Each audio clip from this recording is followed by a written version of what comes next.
Hello and welcome to ClapperCast. I'm your host as always, Carson Timar, and today on the first of two birthday specials this month where I gotta choose the projects that we are covering, we are talking about Damien Chazelle's Babylon. Editor-in-Chief Jak-Luke Sharp joins the show to look at this very controversial feature that came out in December of 2022. While some people absolutely loved this film, other people completely loathe it, leading to a very divisive feature as it follows a group of individuals living life in the Hollywood system during the transition from silent film to talkies. This is again a very divisive feature, but one that both me and Jack have an incredible amount of love for. And today, on a nearly 3-hour epic of a show, similar to the 3-hour epic we are talking about, we break down not just why we think the film is so special within Chazelle's filmography, but also what it means for Chazelle moving forward. We discuss how the controversy of First Man and La La Land built the film, and we discuss how it makes us wrestle with our love for the industry and for Hollywood. It is a big conversation. It is a fun conversation. I must warn everyone that I was sick when I was recording this. I was just getting over a sickness, and while I thought I was fine, I was not necessarily prepared for 3 hours. So the last hour, I will admit, I was kind of dying and out of it. I know Jack lost his voice by the end, so we really gave the podcast our all, and I really hope that you enjoy it as much as I enjoyed being there and having it, because boy, do I think this is a fun and special episode. With that said, again, thank you so much for listening, for subscribing, for following the podcast. Enough of this ramble. Let's get to our review of Damien Chazelle's Babylon. What about you? Sorry? If you could go anywhere in the whole world, where would you go? I always wanted to be part of something bigger. I love that answer. Something that lasts, that means something. Something more important than life. Yes. It's written in the stars. I am a star. If I had money, I would only spend it on things that were fun, you know? Not boring things like taxes. I'm just one for everyone to party forever. Okay, and I might as well start off today because it is my birthday episode. Just a warning to everyone, I am getting over being sick, so if I sound awful, for context, I woke up and came on the call and Jack immediately was like, wow, you sound terrible. So, I don't know, it might sound bad.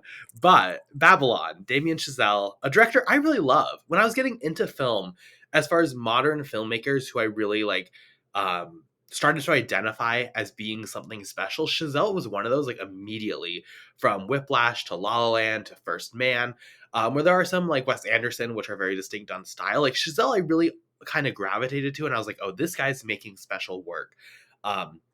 Obviously, you see a career trajectory of Whiplash into La La Land, getting Academy Awards, getting recognized, getting celebrated, being seen as one of the modern greats.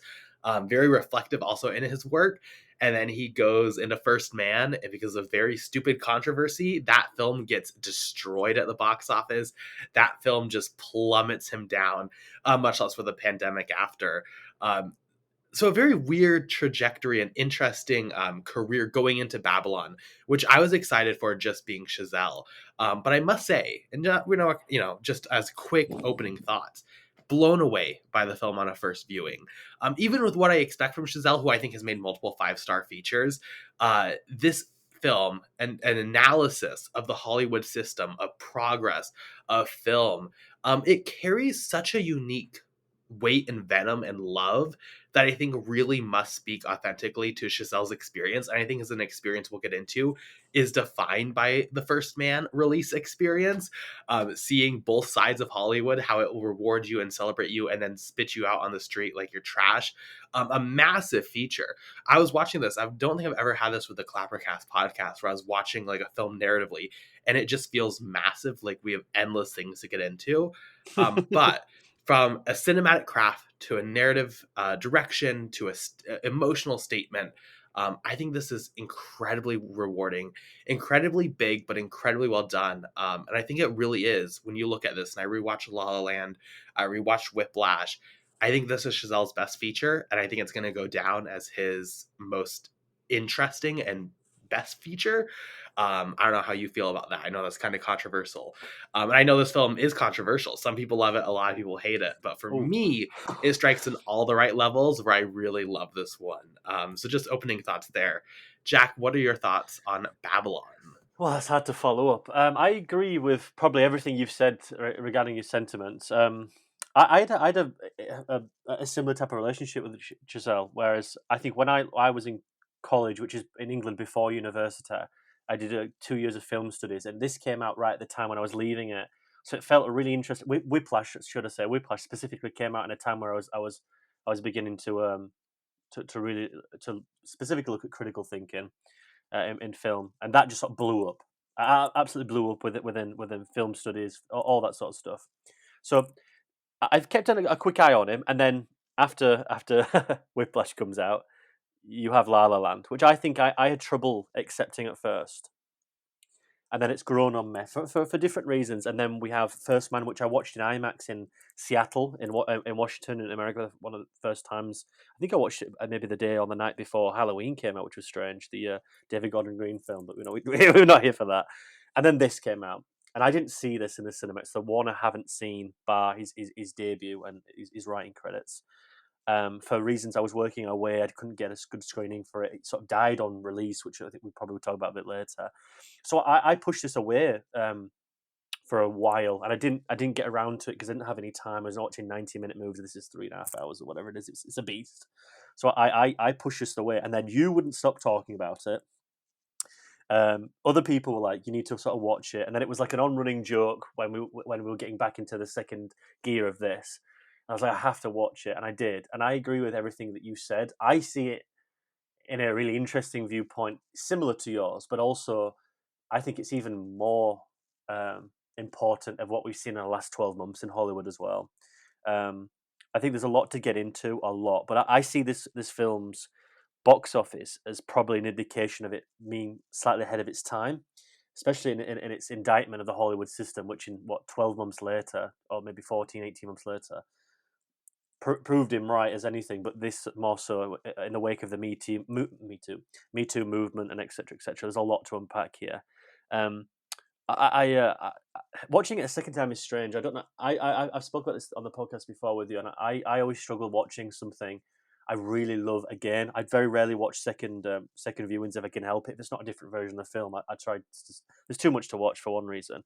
So I wanted to come back in here to sort of talk to you about it for obvious reasons, but also just to see if it holds up, and it really does. But again, I think there's a lot more venom in here than we think first time around. So I'll go back to you and see where we go here, because it's going to be an interesting conversation, I'm sure. Sure, I think there's also just so much more like layers and perspective to this. Mm-hmm. I think it's interesting when you look at La La Land and the conversations around perspective and diversity and race, especially in that film. A very bold, I think, shift to do what you do in Babylon, where he paints this cast of characters of all different colors, all different genders, all different identities, sexualities, and he throws them into this changing Hollywood system. And he sees how the film industry uses them, how the film industry helps them, abuses them, various things throughout their lives in a very sweeping scale here. I think that's one of the best things about the film. As you mentioned, it's over 3 hours. It's like 3 hours, 10 minutes. Mm-hmm. And just the amount of stuff amount of characters, amount of narratives here. It's really impressive. I think he really does have, as you mentioned, there's a very intense venom to this film, with each of these perspectives and each of these characters I feel like are really given a heart and soul. And that's why I keep coming back to is the depth of Babylon, where it's easy to look at Margot Robbie's character or look at, the main couple of characters. Brad Pitt's in here, obviously. It's, for me, all the side characters that get their times, that get their narratives, that get their experiences, that really flesh out the experience for me. And I think it really makes it an impressive feature that this is 3 hours and I can watch this pretty much any day. I think that it moves incredibly well. And it has the substance needed for a runtime like this. I don't know if you've seen Beau's Afraid or not yet, but in context of do you have enough for 3 hour features? I think this is one of the rare ones where I really feel like there's very little wasted space, which I think is incredibly impressive. don't know I how you haven't feel seen. about that. I haven't seen Beau is Afraid. I agree with you. I think there's quite a lot that leads up to this as well, which you mentioned before, that makes this even more sort of profound. I think there's probably three levels. I think Chazelle's career. I think modern Hollywood, where it's going. I also think expectation. But I agree with you. I think in my review, I don't think he will make a better film than this. I think let's just get out there straight away. I think I find it hard to look at this on a subjective matter and consider that he could make a film with more emotional torment, a more profound poignancy, blood, sweat, and tears into something here. And the fact that this has been, and I think we have to judge it what it was when on commercial release. It was just not necessarily panned, but sort of blown over. Strangely enough, I think people didn't want to engage with it, and I think for reasons we'll get into a bit later. But it's very strange. Why I think that for me made this not have a sort of twinkle in its eye, but there's always something very interesting when a film with a profound personal ideology by a director somewhat gets not misaligned, but does get pushed to one side and like, well, it's let's forget about it. And I think it's one of those very rare occasions where I think it was made at the right time by the right person in the right scenario. Because we were talking about this on Uncut Gems the other day, and Chazelle came up because I told Jacob we were doing this. And we were talking about Spike Lee and just the context of making a film that's quite highbrow and out there very early on in your career. As interestingly, Beau was Afraid up with Ari Aster, having to make Midsummer and Hereditary before he made Beau. And I think this is similar. But I think it's different within the actual context of the filmmaking. I think it's all about the thematic. I think he had to go through a few front doors and then be led out back doors within his career, and I think not rightly so. And we'll get onto that as well. Again, there's a lot to back up on, but I agree with you. 189 minutes. This is a monster in the modern day age as well. When you've got your Avengers, Infinity War, Endgame, when they're clocking at 3.5 hours and 3 hours. And even those are a questioning of run times, and we've had Killers of the Flower Moon. There's always this repetitive nature about running times.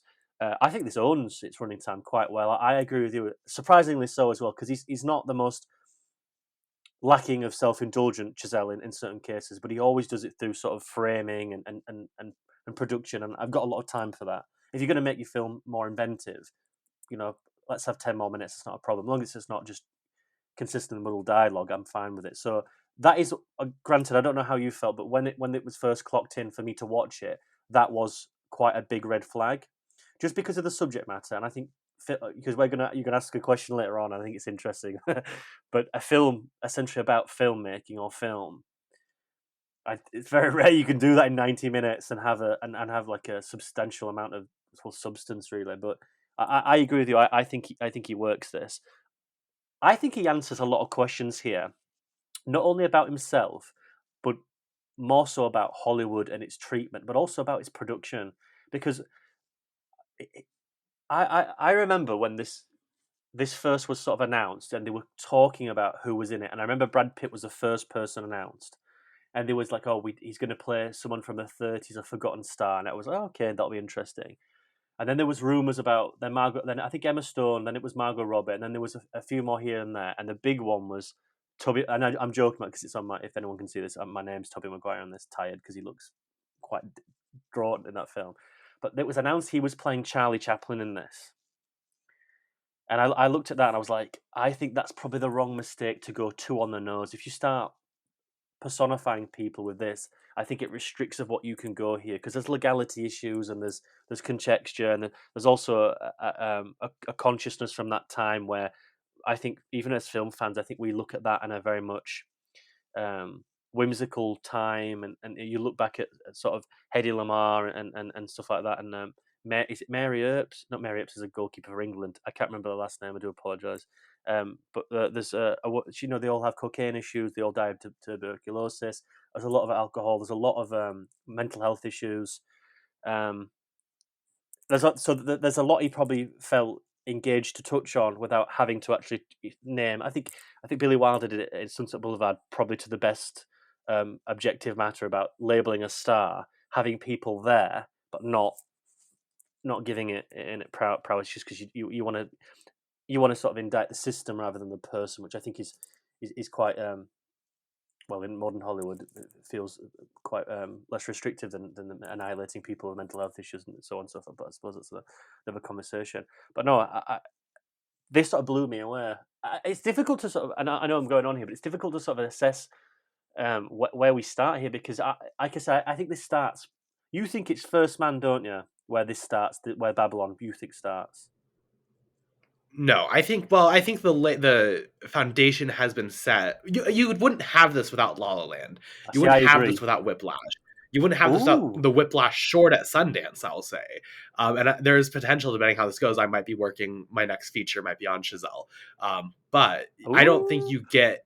I don't think you get this film without every single one of those individual steps. And I think right. rewatching his work, which I rewatched a lot, and I watched Guy and Madeline on the park bench Yep. for the Couldn't first couldn't time ever. find it. Yeah. There are Noted.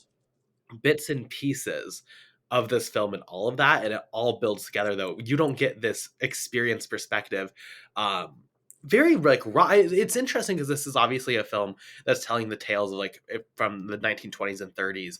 It's a big project.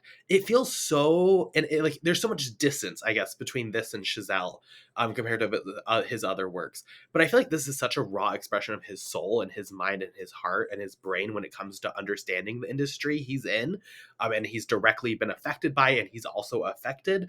Um, I think that you can't get this film unless Chazelle, as a man and as a director and as someone in this industry, has gone through the ups and downs he's gone in. I don't think you could just like originate this. I don't think you could. I think you have In to live this and then have right. it, become in you.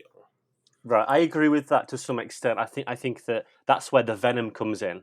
I think that's showing people a lot of things that were sort of touched upon in his career. But I think the big emphasis here is La La Land. I think that film probably came at the right time for him, perhaps, to blow up. But looking back, it's quite a strange film in his filmography, because it feels like a very big high compared to Whiplash in terms of critical, obviously with the Best Picture SCAF and all the Academy Award understanding. So it essentially played as his sophomore, but it actually plays as his third film. But I feel like it comes at a very strange time for him, because then he's given the keys. And relatively speaking, I think your third feature should showcase, you do two independents, do something commercial or in between, and then do your personal thing. I would probably say he's done it the right way, in my personal opinion. I think he's done a small film, made one small passion project, which is Whiplash, and then make a big passion project. And I think for the most part, I think 70, 80 to 90% of that type of, like 80, 90% of when it first came out was very warm. And then slowly it begins to trickle, doesn't it? And we see it a lot when people get on film Twitter. I'm not going to go into that much, but I think it's relevant to the conversation. I know you're laughing, but we both know where we're going there. I think it does have this, oh my God, La La Land. It's a whimsical, musical, wonderful endeavor. And then a lot more people start to see it, and a lot more people go, okay.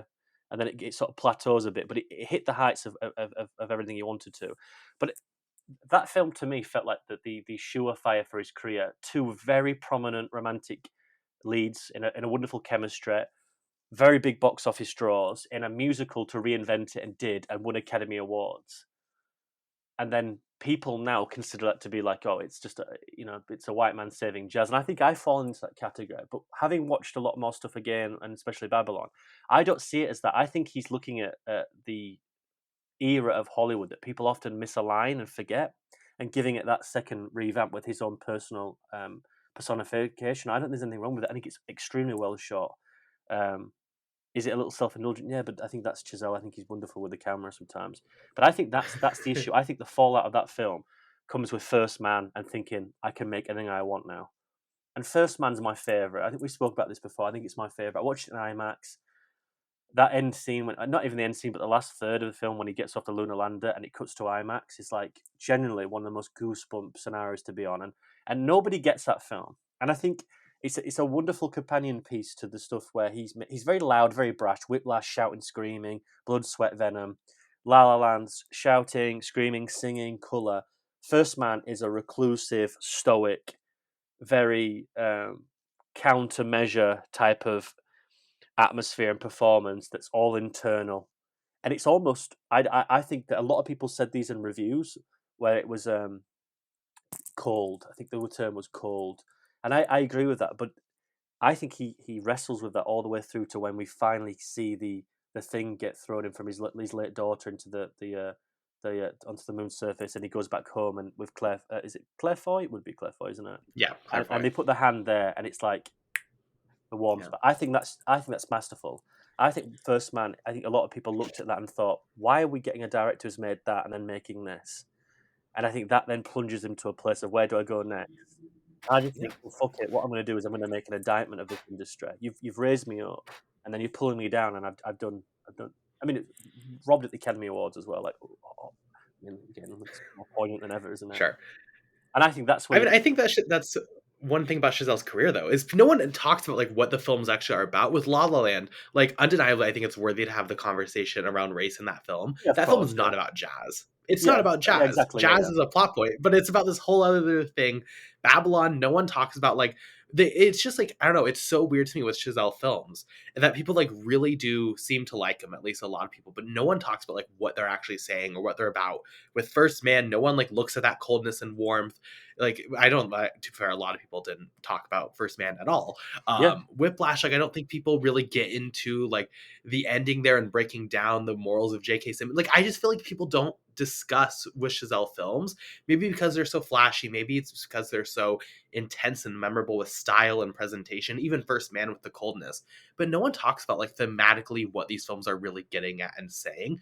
No one, when they talk about Babylon, talks about the diversity in the characters on screen and what he's trying to say with that. Like no one talks about these films in a way that I find like when I watch the film, it's very openly saying something very overindulgent, as you mentioned, and we'll get to that with the ending montage in Babylon. But I just feel like no one talks about these films with what they're actually trying to say, and it's such a disservice to what Chazelle is doing because they are Yeah. so worthy. Yeah, I mean, I'm going to make some hot takes here, but stay with me.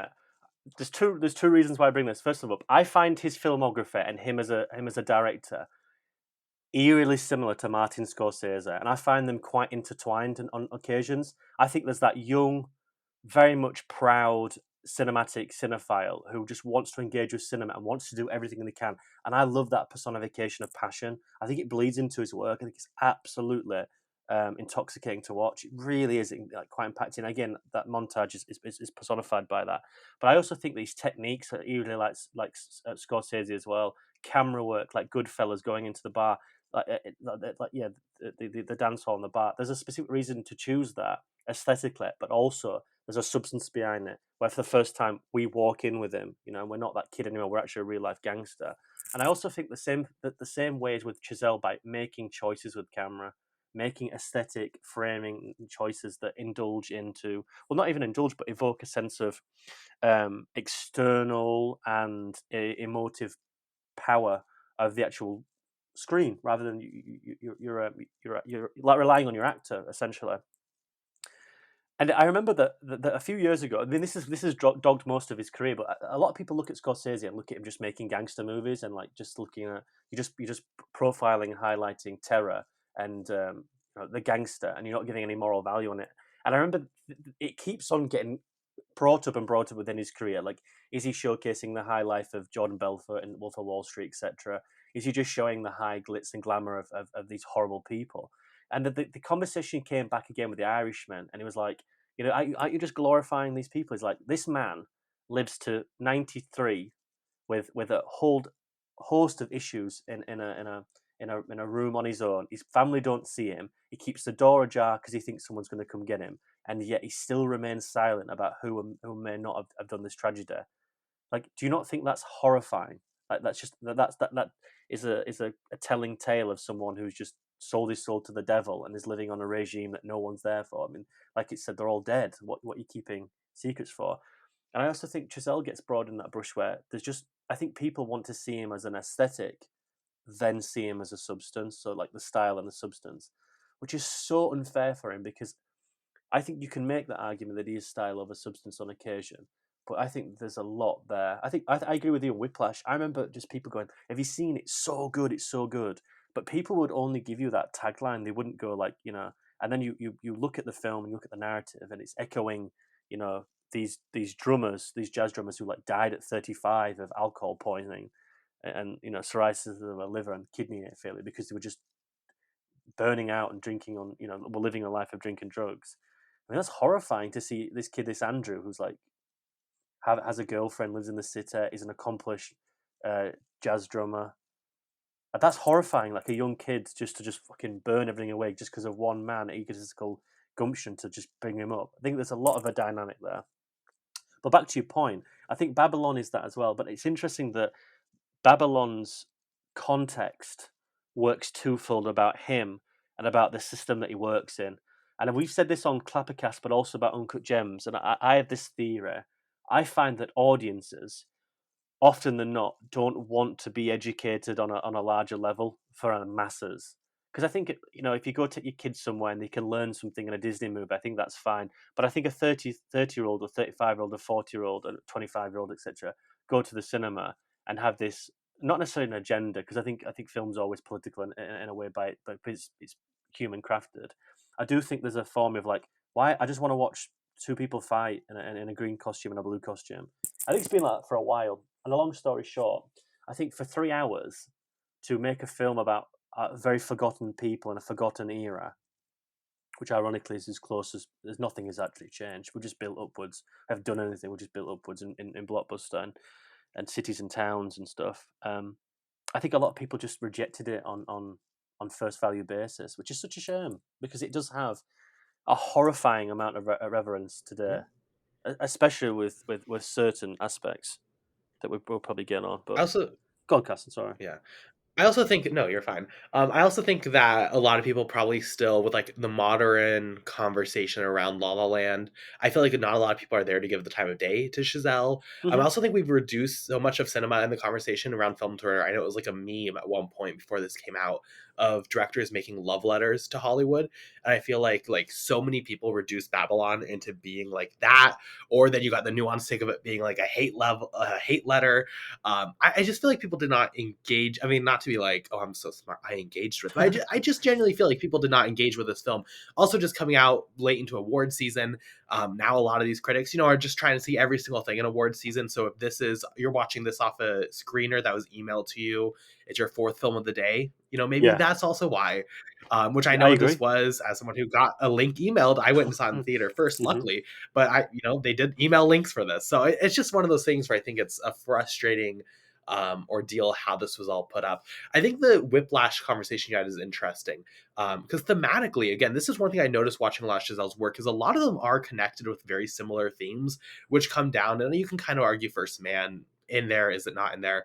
But what are you willing to give up to achieve greatness, and what are you willing to just like what are you willing to give up, right? As far as Whiplash, what does it take to make the next of the greats? Is it worth it? With La La Land, are you willing to give up, the love of your life to achieve your career and achieve your dreams in Hollywood? Babylon, what are we as a system and as a society willing to give up to continue making progress and continue making these great movies? Who are we willing to literally like bury in the ground underneath us? It's a very connected, even Guy and Madeline on the Park Bench has it in there lightly.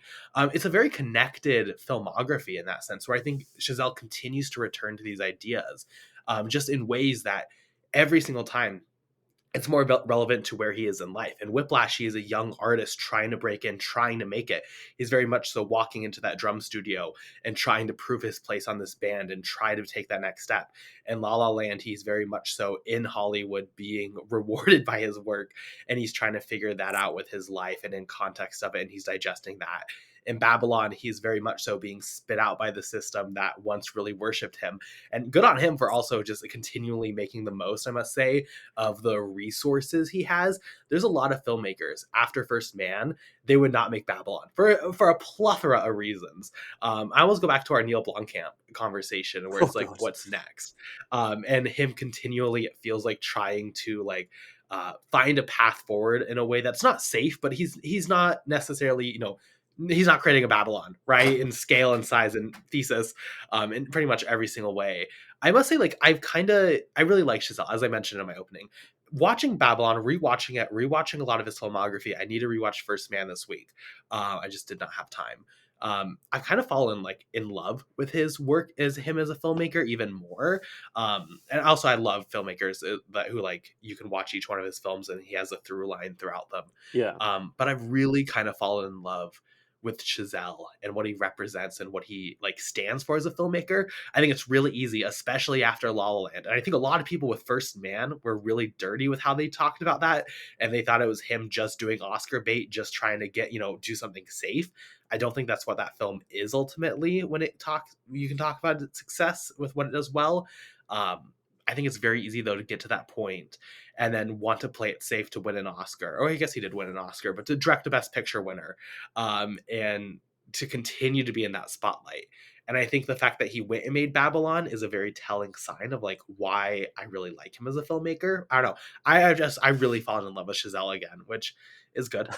No, I agree with that. I think to further on that, I think he there's one specific theme that I think is very prominent and very poignant throughout his work, and is probably the most difficult for an audience and a viewer to assess and accept.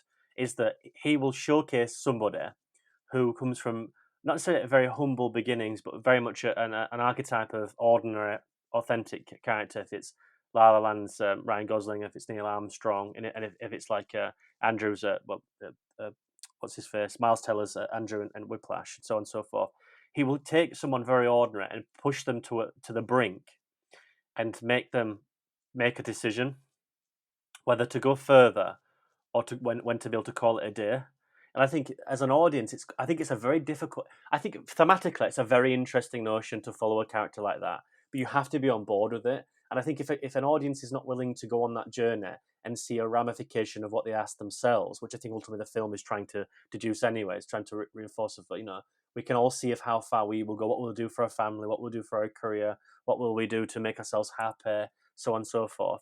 I think it's a very reductive theme because it can sound very one note depending on how one writes it. But I also think it's a difficult notion for an audience member to accept because that's a massive repercussional theme they have to then discuss. Very, very huge. And I think average audiences will go into this and just see it very much one note, which I think the film even works as that, as one note. It's I think all of his films work like that. All of his his work is very audience friendly, depending on that genre, if one is interested in it. But also, I think that it works again. What you said in the background of critical thinking, it's going to ask you some quite grim stuff and quite dark things.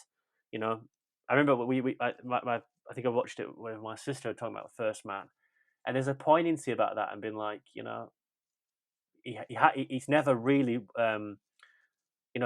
It's interesting because you predispose the one narrative about going to the moon and the sacrifice there and the commitment and the journey, but also the secondary journey of like grieving for his daughter that you don't really have a relationship with, but we know it's there and it's lingering, and it's actually quite like depressive and purposely so. It's quite grim to watch someone who's just so disassociated. But I think it also takes a certain type of person to really really touch on that. But also we can understand it on a surface, but dig deeper, and you're asking yourself some really difficult questions and having a really difficult conversation with yourself. And the fact that those two work so much, I remember talking about was like which is the harder journey, and everyone says it's going to the moon. Look how it took them like 6 years. People died, but those journeys are relative. To finally put your daughter to rest on the moon and go back to Earth, starting as a different person. I mean, that's like. I couldn't imagine what the grief is like that to lose a child. I mean, that's just unpalpable. It's not even worth thinking about for me personally. It's unfathomable. It's haunting to me, and I think it's a very difficult theme to engage with. Babylon does a very similar theme about why should I care about people who are living the land and living the way they want to with excess and stuff, and you can see at the surface level. But underneath, they're all running away from something. And they're all running away from and trying to fill a gap. And I think a lot of people do that in life, is that people drink, people smoke, people do recreational drugs. There's always that gap. People can't slow down. And it's interesting how he dissects sort of the three, but maybe four narratives here. So I'd say three. Let's go Brad Pitt, Margot Robbie, and then more important, we'll get to that other one, which I think is very important. You've got a man losing touch and grasp of his own world because they're falling out of love with him. You've got a secondary person who's going into that, filling a gap of being essentially a stray. And then you've got the third one who is not only fighting for a name, but also an ethnicity, which I think is way overlooked in this film as well. I don't know how nobody's sort of wanting to have that conversation, but for me, it's like ever so apparent. Like there's a culture there. There's a conversation to be had that when he's in the opening, they see him as someone who's being an elephant wrangler because of the color of his skin and the way he talks. There's a conversation to be had here, definitely. So those three things, for a larger audience about the merits of Hollywood, those are the deeper themes. And I think people don't want to connect them because I think it is a very deep, dark, and I often think it is quite a depressive venture. I think there's a bit where he meets Annette Bening, doesn't he, Brad Pitt, and from that moment on, I think if you know thematic and you know narrative beats, you just know that it's just gonna slowly but surely come down to earth, and it takes on a very different vibe. Then we go into the underworld and very much the bitter stuff of Hollywood and drugs and etc. etc. But yeah, I think he's just working on a bigger plane. The one thing I want to mention, but I want to come back on again, it's just like a question, is that, and I just want to plant this seed in your head. The worry for me is that he's going way too quick with these themes in these films. They are hitting one after the other and after the other, and to me, it feels like there's going to be eventually a burnout of I don't know what else to do. And it's interesting. I think he probably would help from a bigger gap. I mean, I think it's sort of self exile at this point and partly imposed. But again, we'll talk about that because there's a lot to go here. But I just worry that there's a lot to be said, and he's just going to burn the candle, and I'd hate to see that because I think he's a very interesting voice. But to go back to a secondary point about what you said, it just is a very difficult film for an average audience. And I'm not patronising them, and I hope it doesn't come across as such. But I think it is a very difficult thematics to latch oneself on. Like watching a millionaire. His glass spills on the floor, and it's like world war. It's the end of the world for him. I mean, those problems are relative, but they're not my fucking problems. I mean, they're not yours. So they're not the average Joe. So I think it feels somewhat like that in an extent. But I think how he weaves this in, it's sort of incredible. But go forward. There's so much Yeah. about Sky. Well, I think it's interesting that you mentioned like they're not my problems because like obviously I'm not Damien Chazelle. I'm not a filmmaker and I don't have the same relationship to film that he does in that sense. But like as a film critic, as someone who likes film, as someone who goes sees films, I will say like I don't know, the ending montage and like the perspective of film and like digesting the film industry and accepting it, like it does hit quite home for me. I would say as a fan of film. Especially that end montage. I think it's so brilliant, and I was really Mm-hmm. excited for you to watch it because, of course, you will love The Matrix in there. But Yeah, seeing these classic films that like we love, right, and like mean so much to us, and then reanalyzing them as the film does with Singing in the Rain, and kind of seeing like the bittersweet taste to all of that. It's a very bold statement that like I like I don't know, a lot of people probably don't want to see their favorite film and be like, oh, like you have to also understand the bodies that have been laid for this to be created. I do think the film strikes though quite personally in that sense. I would be curious if someone like didn't have a connection to film, what they would I think about this project. I only meant in context the actual characters, not the director. Though Got it. Got it. I agree with you, and I think Got one it. really difficult theme for this for me to attach is that, and I think it was evidently clear with. I think the montage ultimately sort of does a signature on it, but I think it's throughout the film is that you can put as much blood, sweat, and tears into anything. You can put your life. You can put enough money into something as possible. You have to grapple with the end of the day of that one day it will just turn to dust. If that's Yeah. conglomerates or if that's impact, because everyone in the beginning of this film wants to make an impact in Hollywood. They all want to be the next star. They all want to be the next writer, the next director. And then as slowly things come on, there's now the secondary star that rises up. There's now the next big writer. There's now the next big thing of audiences, Yeah. which is obviously the contextual point of audio in these films. And to see that end thing where to be amazed by it, but to understand that your part has been forgotten, although you have a part in that, is a very interesting psychological Yes. switch to go into because there's a lot there's so much to unpack just on that montage because it's him doing his Kubrick, which I think is quite seminal as well and quite fun. But also again looking at the singing in the rain thing, which is like eerily poignant, and Yeah. he was there on set, witnessed it, and then the person who was there with him is no longer here, and nobody remembers his name. I mean, that's devastating. These people who were there to brought. I mean, he sort of signs off on this as well, dedicated to everybody who built the town and stuff. Um, Yeah. but there's also But it's even more complex than that, though, because it's not just being forgotten. But that's the power of film, and that's why we love it. Is like, yes, their the places oxymoron, yeah. societally is gone, but they still live on through film. Even like not just in the movies, but there's that scene of him and Margot Robbie dancing, and that's caught in film, and then it plays in the montage also, where that love will now be able to live on. Maybe not going to be popular, like Singing in the Rain, but it's going to live on because it was caught on that physical film.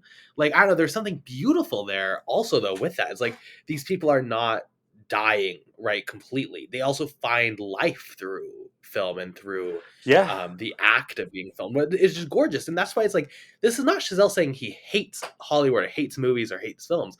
It's that complex, give and take where there's this beauty and power that we love. If we hated this, we wouldn't come on here every other week and talk about it for 2 hours each time, right? Like, we obviously have a love for film that also is a hatred for some areas of the system, but also we like the results of that. It's a very complex look at progress.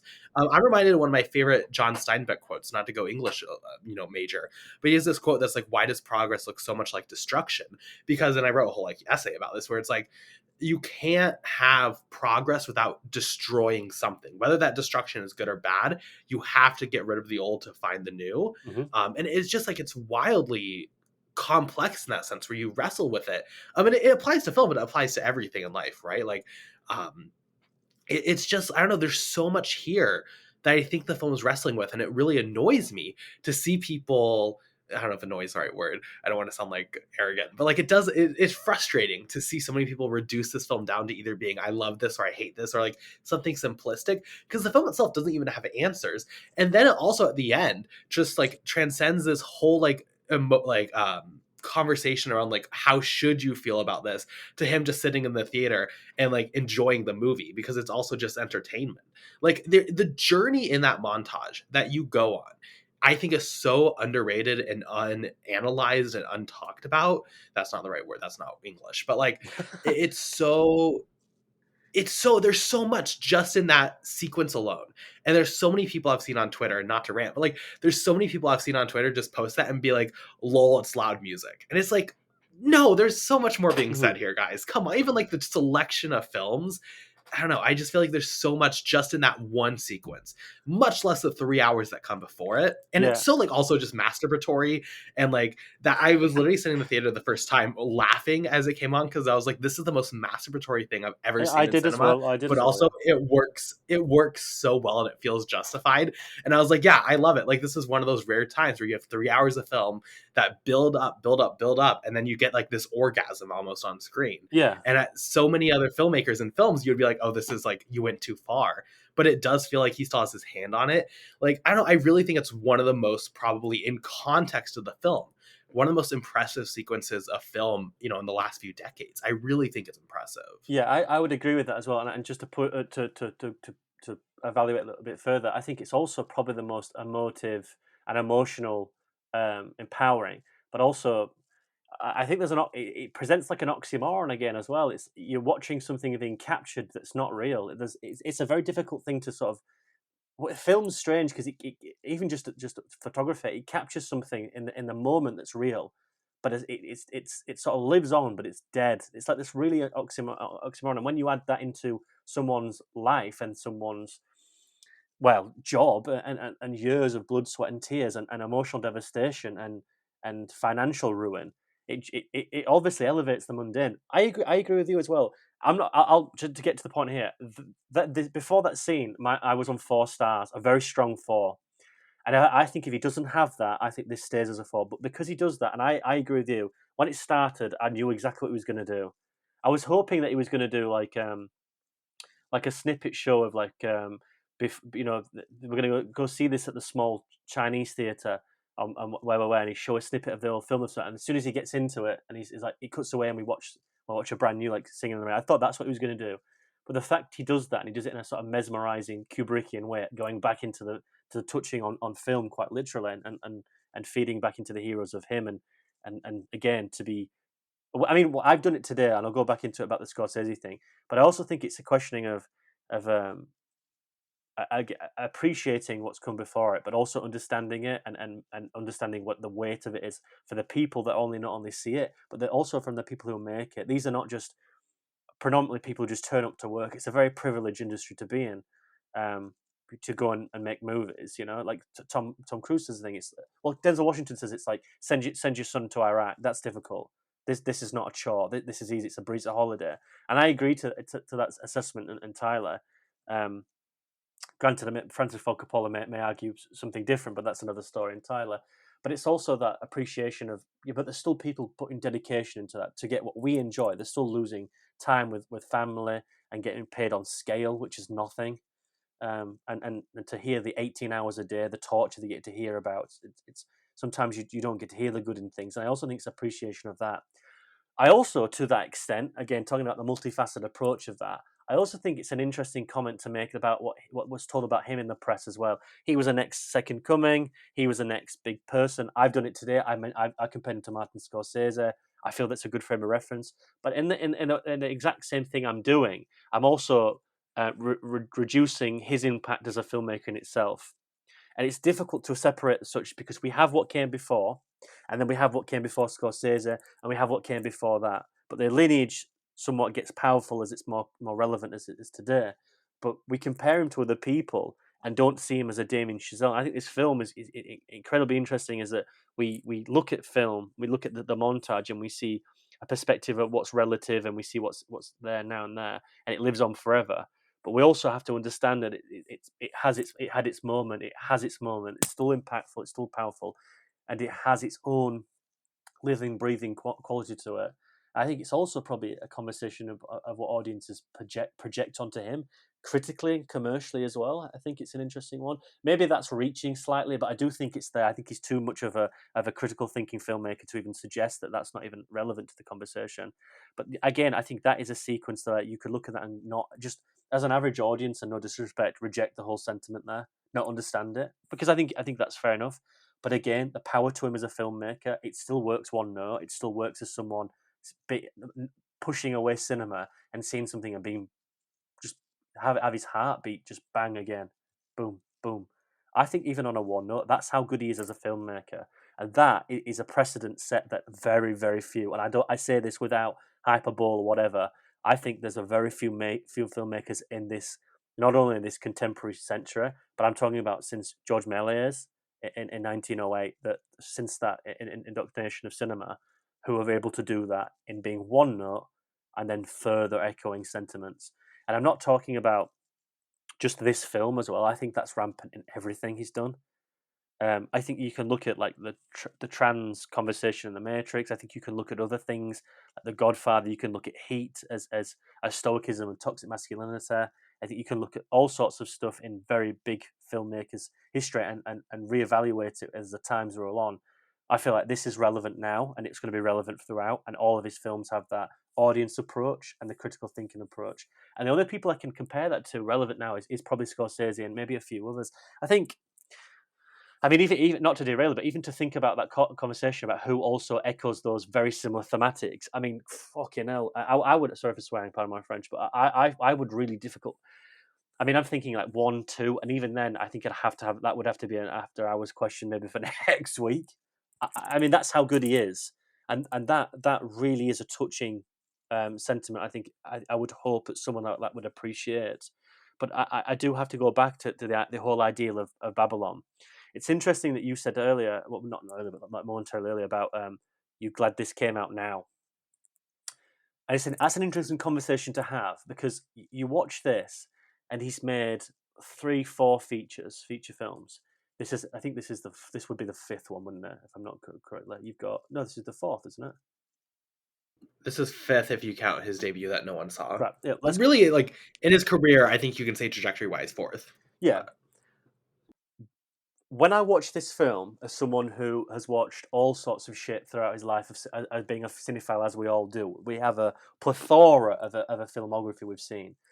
There's very few films that I see that this film feels like a filmmaker, who is making a point about the system this early on. there are a few, and they don't particularly do very well, as Babylon commercially didn't. But you always see it in a filmmaker who gets to a certain point and then asks questions. If it's Francis Ford Coppola in Megalopolis of what we're going to see, if it's going to be Scorsese in a few indictments of Killers of the Flower Moon, which is essentially a cultural, social issue rather than a cinematic one, but bear with me. You look at an older generation. I mean, Matrix Resurrections is a prime example here. That's what I'm going to get to. But that's also a contextual issue of other reasons before it. But you do get these filmmakers who are very genius in their day, and that's not to undermine anything. I think Wachowski's a genius till the day I die. I need to we'll move on. But it's interesting. You see these filmmakers, and then we see an indictment of the system after a prolonged amount of inactivity. I think Ferrari's probably in that as well. I mentioned that in my review about pushing it back about the MCU entitlement of sentiment of filmmaking craft. They're often filmmakers who are relevant, incredibly commercial and critically relevant until they make one film and they get pushed aside. But they're 50, 60, 70-year-old filmmakers. I don't know a filmmaker at the level of Damien Chazelle at this early on who makes this indictment and this quite striking. It's like a twofold question here, because that's the first one I wanted to talk to you about. But secondly, that can't have gone well behind closed doors, because I think if there's a lot of I need to be careful how I say this. There's a lot of people behind closed doors who cash checks, who tick boxes in regards to economics and producers, and will see this and go, "Oh, okay." And then there's quite other people behind closed doors who will look at this and go, "Do you know what you're playing with here? Who you're indicting here? My grandfather built this town, so on." So those people are still there, regardless of what name they are. They're still there. There's people indebted to the furniture within these establishments. And I think a lot of people like that will take quite a lot of plaudits about the film's surface level. But behind closed doors, I think he probably did ruffle quite a lot of feathers here. And that's my secondary question about why make the decision. It's sort of a twofold question. Why do it this early, and why make the decision to do so then? After what we've seen and what we've spoken about. Yeah. Sure. I mean, I think he's in a very unique position. I don't think there's been many people like Damien Chazelle with his relationship with the industry. The youngest person to ever win Best Director at the Oscars, which I think, not to bring Oscars into everything, but I do think that's a very, big moment in his life that I think is very influential. How Yeah. that is a sign of him rising up and what that means behind closed doors. Also, I think that for me, I feel like he just had to get this off his chest. To be honest, for me, what this film feels like is like therapy almost, where he had this experience with First Man and he had this experience, these ups and downs, and he just had to get it out. To be honest, I don't know what his hopes are even moving forward. I don't know. Like, it almost feels like this could be his last film, to be like completely Oof. honest. Like, We'll talk about I that. really like, well, both from Right. I'm meaning more from like is he going to be able to get the resources to make another feature? Two bombs in a row financially, just like looking at it on paper. Yeah. And his last one is literally tearing down the Hollywood system, including a direct montage where he's, you could read tearing down like the biggest successes of modern like Yeah, film. yeah. It's not a statement you make and then you expect, oh, I'm going to turn around tomorrow and Warner Brothers is going to hand me 80 mil, right? Like, I don't Mhm. think that's what this film feels like. And that's why I have so much tremendous like respect for it on a level. And I hope like other people do, whether you like it or not. I Yeah. think the fact that he was bold enough to make this film, like, it's not like he's playing it safe. And I think he just had to get it off his chest, to be honest. That's what this really feels like. It feels like when I am up at like 2 a.m.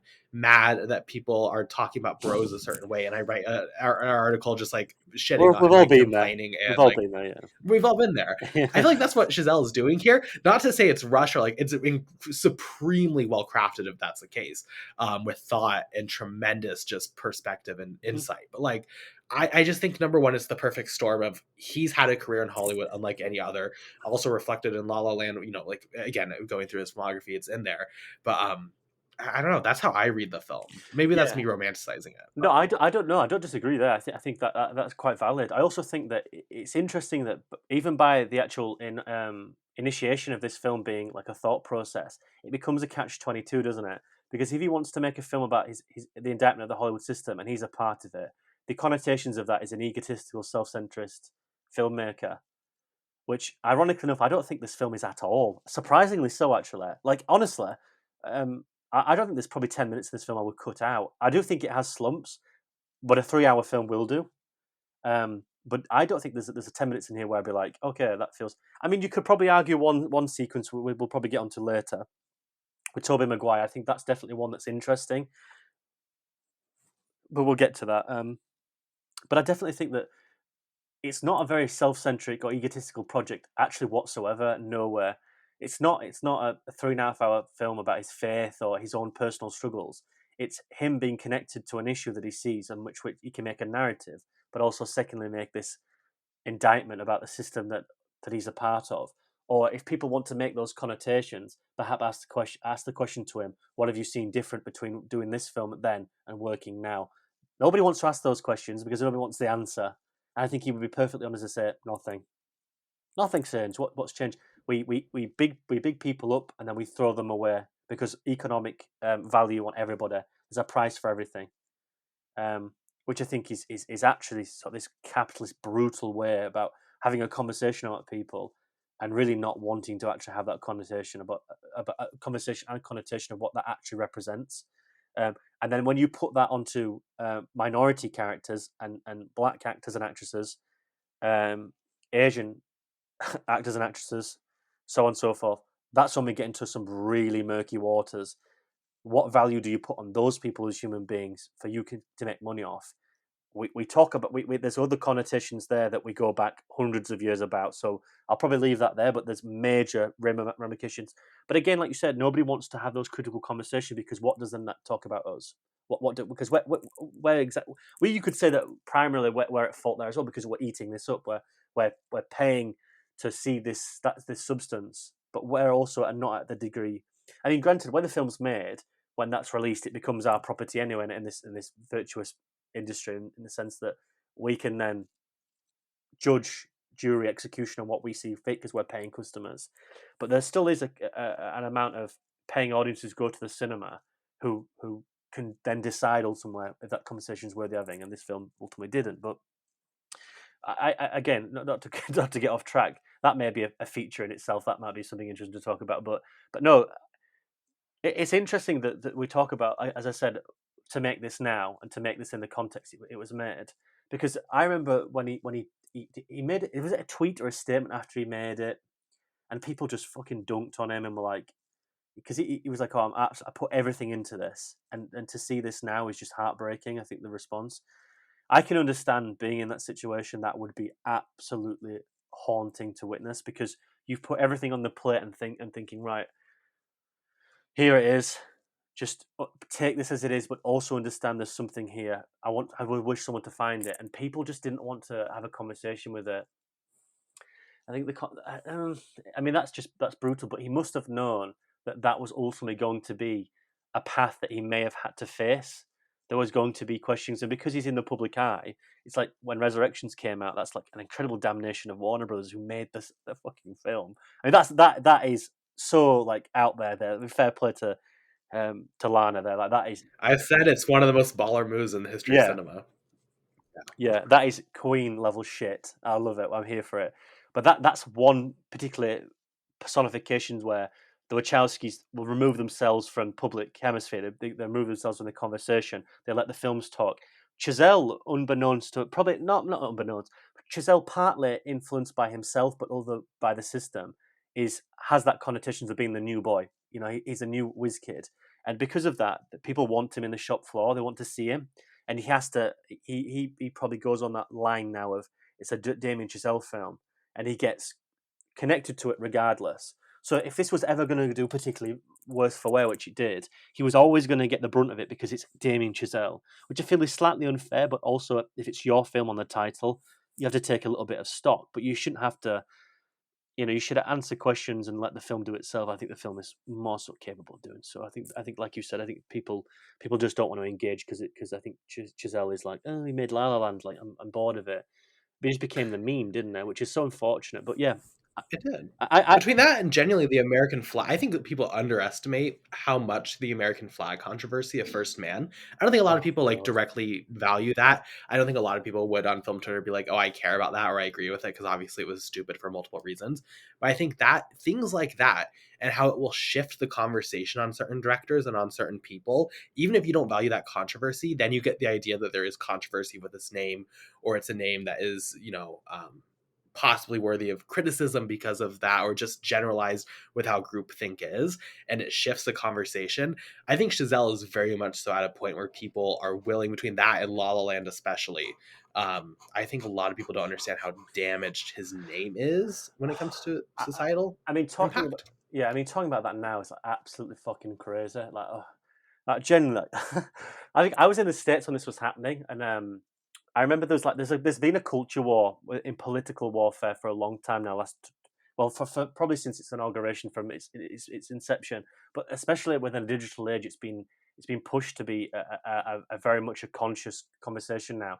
And I think once someone plants that seed into a demographic and says, "Yeah, but there's no flag in that film," like, is that anti-American or is that anti capitalism? It's a bit.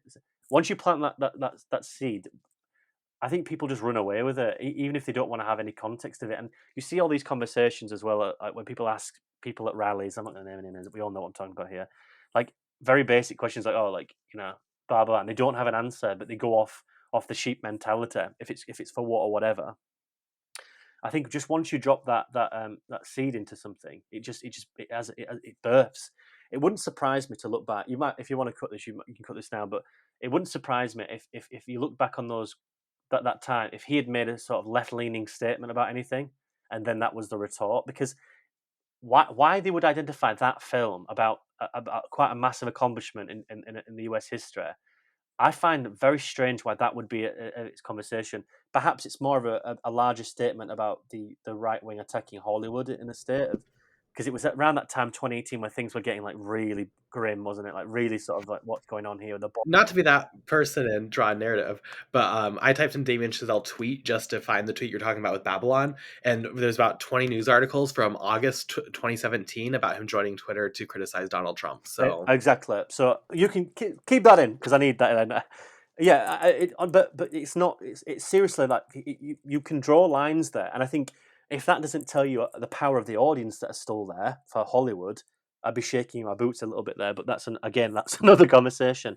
But that's what I mean. It's interesting where that comes from and where the deflection that's been, and then his repercussions. Because I can't see someone going into First Man and generally criticizing that in a film that's incredibly above board with a vast amount of substance about sacrifice and etc., which usually you guys eat up. If it's not Bruce Willis, sacrificing himself on a meteor or anything like that, you guys are in the aisles. I've been there, don't worry. I've been part of that. Married to one. When we're all about Americans here, which is but it's a very proud type of audience to be into. Why people then rejected him from that and then was sort of critical for Babylon? I feel like there probably was. I mean, let's get a conspiracy tinfoil hats on here, but you can probably make the suggestion that there was then a seed planted in that. Well, then he's going after Hollywood, the foundation of this country, in California, New York, and I think that's where that perhaps it comes from. But I also do think that's just a slight connotations of this. I think again going back to what we said about thematics and stuff, but it's interesting you said there this could be his last film. I think there's going to be a self-imposed exile. I mean, there is. Don't get me wrong. There's going to be a self-imposed exile, and I think he'll probably go to TV because he did the Eddie, didn't he, with Apple TV, and I think he'll go to something else and really get his due. that or the stage, I could see. I don't know if he's involved at all. I know they're making a stage adaptation for La La Land. I could see either one of those Yeah, paths for a while. yeah. I mean, it'd be interesting to see him do that. He's too young, and I'm not going to sound like Jakob here, an old man. He'll be listening, so have that one. But I don't see him as he's such a young, quite vital voice in the audience demographic of getting people involved, being a film student, of being there and paying his service in that regard, and then doing this in musical theatre and bringing back essentially the musical in a second wind, and then especially with likes of First Man bringing back like the epic almost. And we can argue about that, I suppose, but definitely being in the pantheon as such. It's just too. It would be too dismal to see that. That to me would be like. I would say that would be heartbreaking for me, just because you know, I can imagine when we all go through personal struggles, that's one thing, but to be personified on a world stage must be absolutely brutal. And to pour your heart and soul into something is genuinely sort of, to have the vitriol behind it must be devastating. So I can understand. And the financial failure of this, there'll be questions, and then the next one he makes, he'll have to answer that. So even the film won't get its day in the sun, because it'll have to be it'll have to at least be somewhat of an answer and a statement to the predecessor. He's in a very difficult position now. I see two things here. I don't see him necessarily just nosediving, calling it a day. I think he'll go back to work on something personal. Hopefully, it's not something like Malcolm and Marie. Let's sound like, I hope to God it's not something like that. It has to be something that's personal, but also he's a dynamism to him. I also see a 17-year gap like Malik. I really do. I don't know why, just because maybe we're gearing up for something in the future, what we're doing. But I just see there's something very eerily similar about putting everything on the table there and being like, do you know what? I actually don't give a shit what you think about this. I'm going to do my own thing. I don't know if it'll be 17 years and you'll go to France and teach philosophy and then have an issue with God and then have a 19-year career afterwards about that specific subject matter.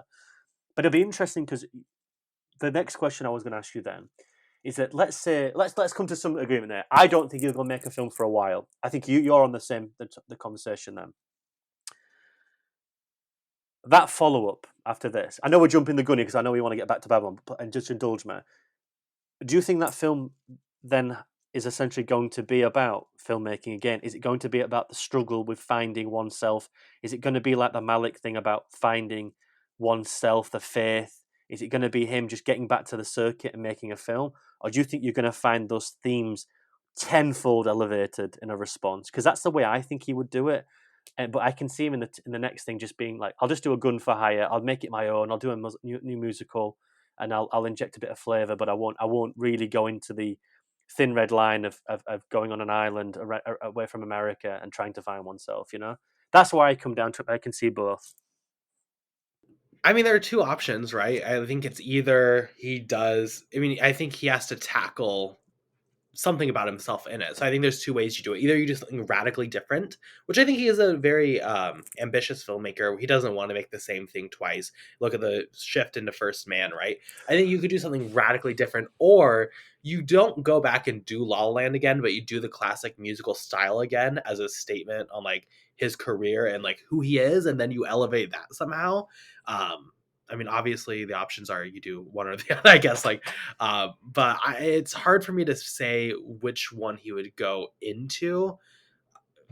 I really don't know. I would say probably something different if I had to just like put a bet on one, but okay. It could be either. See, I disagree there. I think that would be... Sure. Yeah, that's how politely I would do. Yeah, okay. But I know I'm not pushing back. The only thing I think, the reason why I think he would go back into musical theatre, if it's Broadway, like you said, or if it's a cinematic venture, is that I think he finds that very warming and comfortable, and you can get a lot of thematic there out in a very natural, organic venture without feeling self-indulgent through a narrative such as Babylon of what audiences might feel. So I think but that then begs the question: if he'll make something original, which I feel like he would do, I would like to see him back there and just find a balance, because I can imagine him just like, I mean, maybe thinking of a film right now. I'm not. It might be callous of us to say so, but it does feel like this is a seismic differing. Because I remember he held his own with the fallout of La La Land quite well. First Man felt like it was out of his hands. Like we've already said, what's wild that we even have to have that conversation. That's like generally that is like the most wild thing we've had to have a chat about for a while. This one feels different. This one feels tenfold completely. I do want, you've just mentioned me though, not to go left field here, but do you know, you said earlier about like people sort of I think the term is reject this. I think that's fair enough to say. When I because you've talked about this incessantly. Positively, you were like, you need to watch it, please watch Babylon. And we had a conversation quite a few times on ClapperCast about it. I read 2 reviews of this film before I watched it. I read yours, 3 actually. I read Kyle Kriegbaum's, because we have an eerily differing opinion of a lot of stuff. And there's one more I read. Your two were quite profound in the way yours was specifically emotional, emotively tender. Carl was more critical thinking, but I'd like that because I think if I find emotion in your reviews, I know I'm going to like it. Kyle's is like quite big on the cinematic craft. I'm not going to name this person, but I don't mean any ill blood here. We follow each other on Letterboxd. I'm gonna read this a little bit, and then please indulge me here. So this person watched it on the 6th of December in 2022, right? So this person writes a review, and you can find this. I mean no ill will to this person. I would love to have a conversation about it. So they say Damien Chazelle is a hack, and Babylon is disgusting, exploitative trash. Babylon is so juvenile and narcissistic, it spends over 3 hours exploring the horrors of Hollywood history, all the while completely undoing any point that he's trying to make by glamorizing every inch of this self-indulgent project. He shows us elephant shit and projectile vomiting and rat eating and actor killing, but all they are in the end are gags because he doesn't have the nerve to actually condemn or say anything.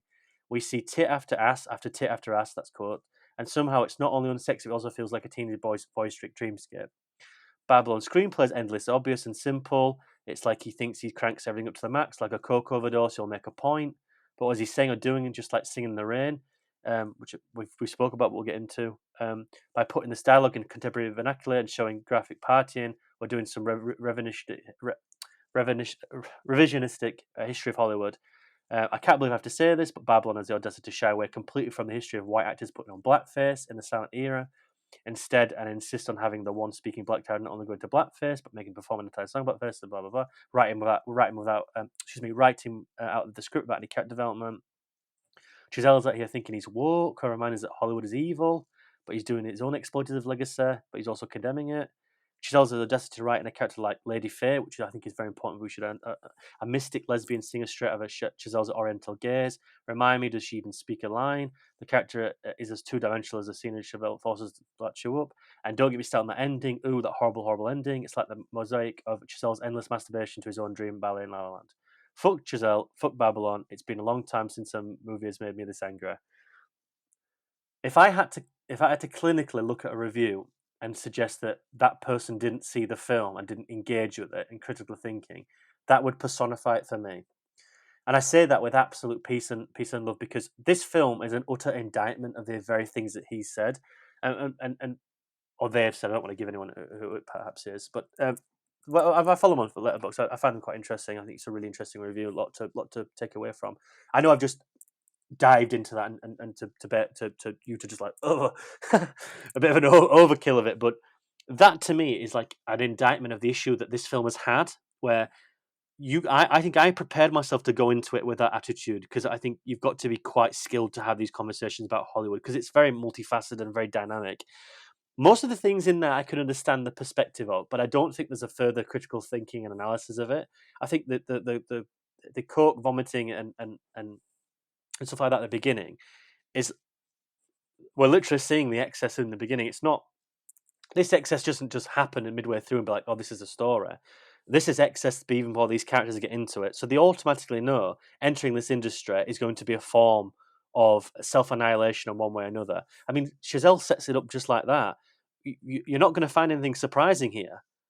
We're gonna find what it's all there in the beginning. We're all gonna find out. We're all gonna be in this position. We're all gonna be in this house with young women, suspiciously put to the ground, bleeding to death, dying, drugs, overdose, incest in cases like sexual abuse, sexual assault, all these things. They're provided with us in the first 15 minutes of the feature, even if not the first act.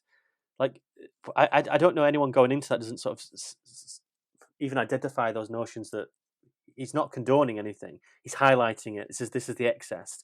And then these characters are so naive. They go into this world thinking that they're going to change anything, but they just want that buzz. They want to be known. I mean, it's haunting. But there's certain things about like Lady Faye, which is actually based off an Asian actress. I can never remember her name. I've tried to find some features of her. Is it? I don't. I think is it something. I feel like it's something Wong. I don't know. I will say I don't remember her name. I know the day this is posting is actually the anniversary of her death, but I don't remember her name off the top of my head. Oh my god, I can't remember her name. What's her name? 1 second. It's based on Anna May Wong. Anna May Wong, yeah. So she was massive in certain things, like, but she did play a certain type of character, but Yeah. but also the film analyzes her and showcases her and what's the word? Oh, and so objectifies that character in the ways that the industry is, like the fact that it doesn't talk about her being well, at least gay or lesbian. I don't know if the film comments on that, and the fact that Margot Robbie's character has a relationship with her, but also like those things weren't they're in the tabloids, but they weren't common knowledge. They weren't accepted. Like even those times, like they were just like they weren't accepted. The fact that they have a character where we watch all this explosion of like and these characters, go into this world and have all this money and all this, and we have a black actor playing a trumpet, and he goes to on a film set and they're like, you need to blacken up. And he's like, excuse me. It's like, you need to blacken up for the camera. Like, you can see that in one note, and then you realize that Hollywood couldn't even be asked in a sense. I know that's a narrow-minded viewpoint of it, but couldn't even be entitled to incorporate black skin on screen, with lenses with lighting. There was why do we do that? What's the point? I mean, that's haunting. It's horrifying. I mean, again, you have to read into that, but he's showing. And also, he only has a certain amount of time to do this. There's a lot to cover, and he manages to give each sequences very small but very mighty powers of like, oh, that's grim, and then you think about it more, and you perhaps go away and read about it, and it's horrible. I mean, the Asian actress that's based off. I mean, speaking about like was in a lot of like Charlie Chan movies and stuff like that, which is like predominantly crafted as BC movies to Asian American, especially a lot of Asian immigrants who would come over to learn English. That, I mean, for him, it's like the Oppenheimer thing. If he was to indulge in that, then it should really be its own film. But the fact that he has time to mention it and showcase that people pay her to be a mystic, essentially, to indulge in a fantasy that's not a reality, even out of camera, is also like an indictment of what the industry sees as her, even as a person. Even people out of the industry see her as this archetype Asian character. If you had like a foreign sounding name, you should be like a savage in King Kong. That's what these people were like.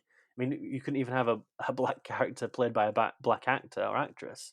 I mean, again, that's like an indictment of the system, but it's not a heavy-handed notion of it, because I don't think he has the time to do it in this film. But also, once we start opening that conversation,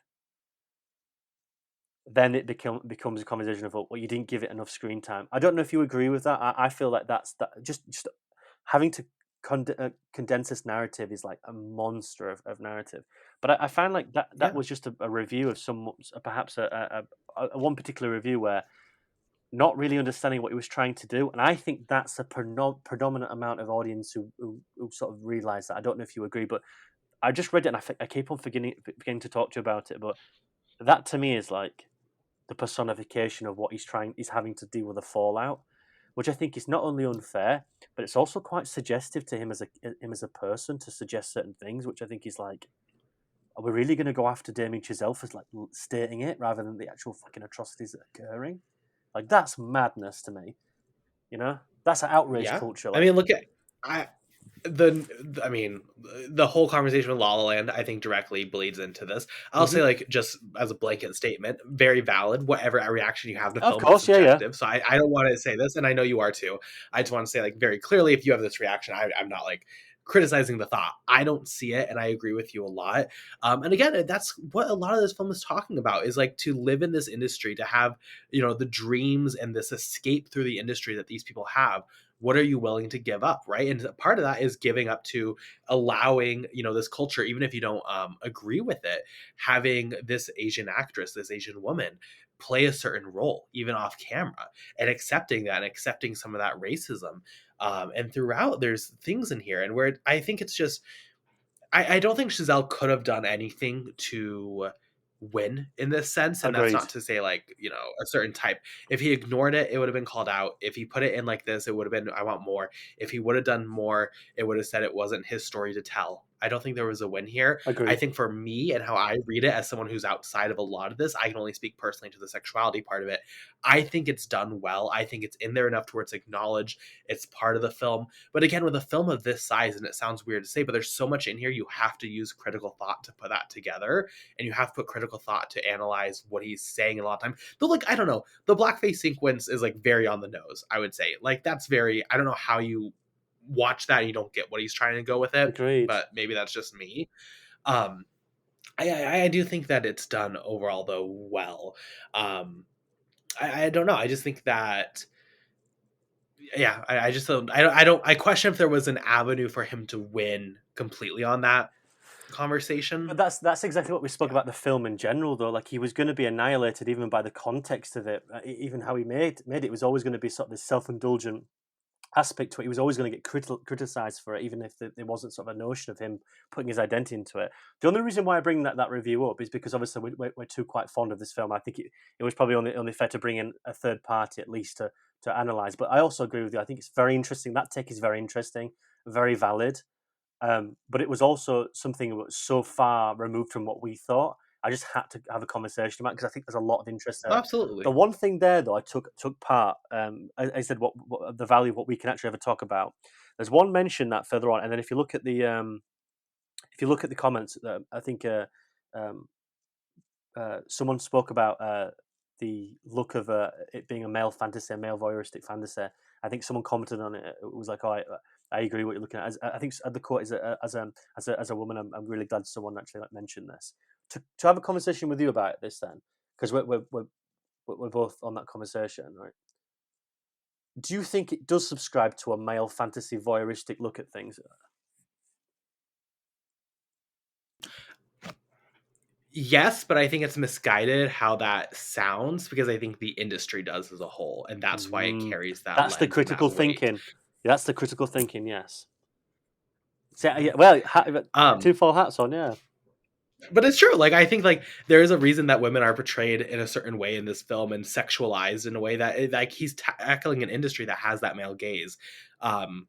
Yeah, I mean, and even then in the film, there's a bit about like a female director and then the connection that's found on screen with that and stuff like there's a lot there. I don't know. I just feel like every single part of this film, if you want to digest it, and this is why I genuinely felt overwhelmed watching it and thinking we're going to do this podcast, is like every angle you want to poke at this film, you have to go through 3 hours of runtime and 3 hours of context and historical context. Yeah. And there's just so much here that it's like, and that's why I think it's worthwhile to rewatch the film and think about the film, and why it stays on my mind is like, it's so rewarding to engage with because there's so much substance here. I mean, for 3 hours, I mean, as you mentioned, it's not just like there's not wasted space, but there's truly just like, it's not big enough almost. Like it's so impossible, the scale of what he's talking about.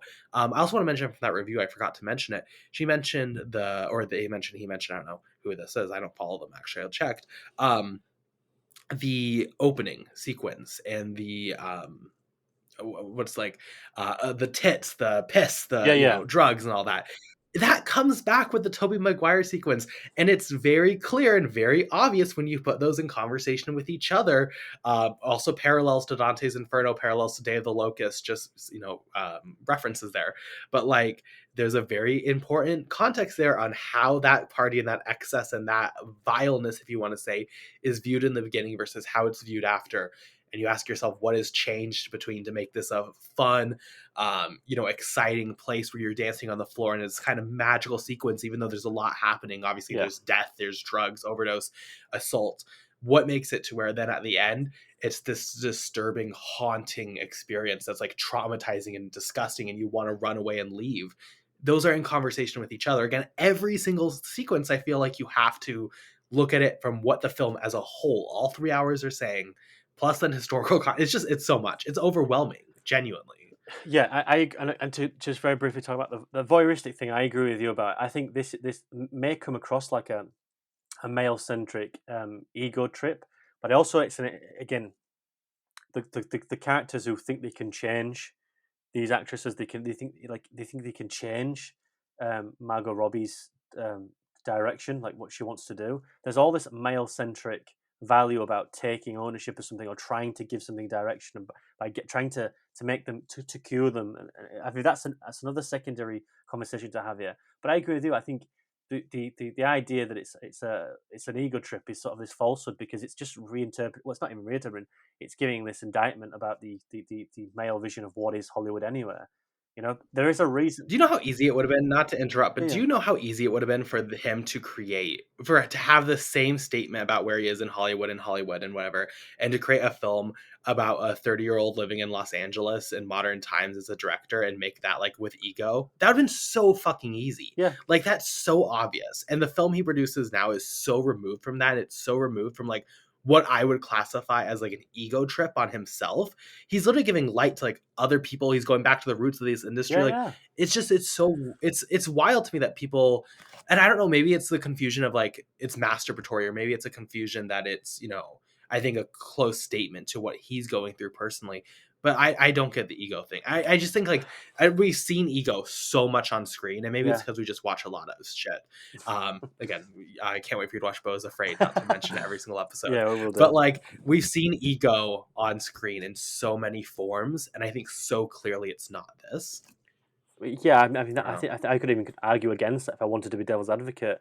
But again, like for me, even there's a pause and reflection here. This is how talented is a filmmaker. Is that when he gets a sensual film on screen, if it's a female centric character or maybe a sexualized part, it's interesting that depending on how he edits the film, if it's pause and reflect, so that when we have the first sequence at the mansion, when we have the mystic Asian archetype, let's say, and the film just slows down, and it makes us engage with it, makes us being entwined, just like she's as a character doing it to those people around her. And then the film cuts away, and we get to have this like masculine urge of like going into this desert, and then we have the snake and stuff. We go from like a female centric sensuality where we calm the film down, and we have this an ego male this vitality thing where we then push on and like crazy. That's not like just accident. I mean, he reiterates it again when he does it again that when Margot Robbie has like a screen test and she goes through and she's doing at the bar, and we like it's interesting how he doesn't like craft that in like a seductive sexualized manner. He doesn't do it in a centralized manner either. He shoots it as what it is as a job, and then it goes how the film reinterprets character and stuff like that later on down the line. It's quite interesting how he just pause and reflect. But I agree with you. It's easy just to assassinate this film, but if you think about it, it's probably one of the hardest ways to go forward. I don't also want that to be a get out of jail free card for him, and I don't think we're both suggesting that. But neither is to say that like, well, it's a masturbatory event. I mean, there's the one thing I mentioned before, and I said about that there was going to be rumors about him actually personifying real people if it was Chaplin. Right? I think it's more beneficial he doesn't do that, because I think people walk away from this and understand it's based on real people, but also it doesn't bring those real people and real families and legacies in disrepute. You could argue for right or for wrong. I'm not there to clarify that or whatever. I think people do their own research on people from that era. There's a lot of murky waters and a lot of situations that are even happening now. But going back to that point, the fact that he doesn't put names on it, but clearly references issues, if it's Fatty Arbuckle in the opening, which is ever so apparent, and then you have the Chaplin thing, which you have the gangster, which more so is more sort of an indictment of someone else, which is it Lenske, which I think it is, who put loads of money in Hollywood and then went to Cuba and so forth, so on. There's all muddled water. Nobody has clean hands here whatsoever. They're all, even from the moment, they're all members of being in this guilty by association, because not one of them go into it wanting to change. They all go with ego. They all cheat on each other. They'll do horrifying things if it's excess, drug, sexual, etc. So, and then it becomes an economic issue towards the end. He presents everybody as is, and he doesn't sort of damn them. He just presents. And I quite like that level-headedness. I don't think he guilts anyone in here at all, and he very much could do. He could annihilate some people. Perhaps those people who ask the trumpet player, put on blackface. They've been told to do that by producers. They might not necessarily understand how to do the lighting because they're paid there to do it on minimal wage. I think that's an interesting conversation to have. But I do agree, like the fact that he chooses for that character to be like, stick your job up your ass, I'm off, and he goes to play in a community where he feels loved, appreciated. I mean, like if the guy didn't give a shit, would he even do that? Like, I mean, Giselle at this point, there's obviously an emotional connection to this story about if he's going to showcase something, he does it with a poignancy, an actual reasoning. So I don't subscribe to that theory of it being a masturbator. I don't want to say that anymore. An egocentric exploit at all. It's interesting because he does touch on some really tough themes here, and then you could say skirts over. You could see that contextually as a Hollywood movement, just consistently and outrageously going on a trajectory without slowing down. I mean, you can say that about the character's internal struggles, especially with drug and alcohol abuse. So you can say that's re-inferred subconsciously within the filmmaking. I think Chazelle's probably a genius to do that, unless if you didn't want to put much cop into that, whatever.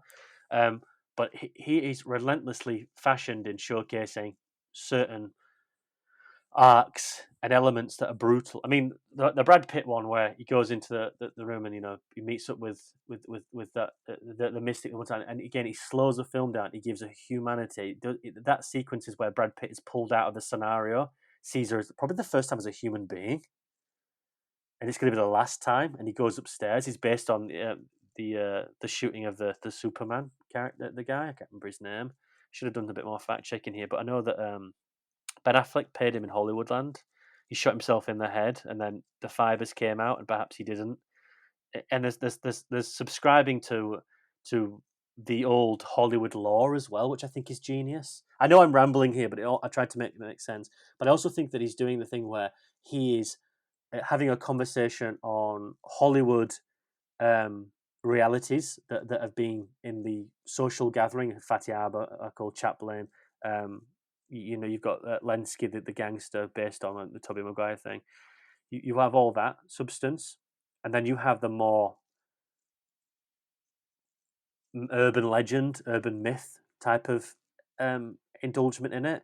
So the questioning then, which I think makes murky that no one has a conversation, is what we see in reality. Because he wants to have an intertwined construct with reality, but he doesn't want to necessarily put his finger over it and press the button and be like, this is or isn't. I think that adds another texture to this because we ultimately make these stories as we see fit. Hollywood romanticizes legend. I think that's something to also have a conversation about. I don't know if we're probably willing to do that here, but I also think that's quite an apparent contextual message that people just overlooked is that but because Hollywood tells you a certain thing that you believe that to be the case of social culture, the construct of how, I mean, I don't know. Again, it's like the sequence. Which goes back to Singing in the Rain, even in the film, kind of, if you want to look at that and how it's It's there. representing It's characters. Yeah. definitely there. But I also, you can look back in certain things and look at it and be like, well, nobody just really just goes off in the night, do they? No one just disappears on a road and disappears in this romanticized burning at both ends Right. and then ends up dead 2 years later with an overdose and stuff like that. There's definitely romanticization that he brings back to it, which again you could then say that these parties were they this loud and proud? I probably would suggest they were so, but he does it in a way that you could then allude to that's a perception that we have of those times. I don't know. I think there's levels there. There's levels there. I agree. I mean, I'm drinking the Kool-Aid too, buddy. I think Kudos, it's absolutely there. Again, looking at the perspective of the two Yeah. different parties in the film, like I think it's all there. It's about growing up and seeing reality and seeing arguably though also not seeing like it's absolutely there. It is undeniably like a film, and I think that is walked well. And I think it's also worthwhile to talk about just bring light to the fates of all the characters who stayed in the system and tried to push through, and a lot of them ended up very tragically. It's the ones who got out that ended up having these long prosperous lives, you could say. Yeah. Jean Smart is incredible in the film. We haven't really mentioned her too much, but I think her scene with Brad Pitt is incredible and adds just another layer Yeah, I and thought it another was texture to it. I thought it was fucking Annette Annette Bening. Bening. Yeah, sorry. Oh my god, Eric Roberts was in it. It's good. Yeah, we haven't mentioned. Yeah, I agree that there's it's interesting because that character is specifically told to be about writing essentially fan fiction for the audiences, and then she's almost like Yeah. the most common courtesy type of character to tell people the truth, which is like an oxymoron, and it's very interesting. The way that you devised that about the people who stayed in the system, who wanted to change it, ultimately become self-destructive, and then people who actually leave that have a feel of life. It's almost that addictive drug of the system itself, isn't it? It's a drug in itself where to get into that, which again plays on the layers about Brad Pitt taking the stance he does with a certain choice he makes about removing oneself, makes it more so poignant because that addiction is such a high.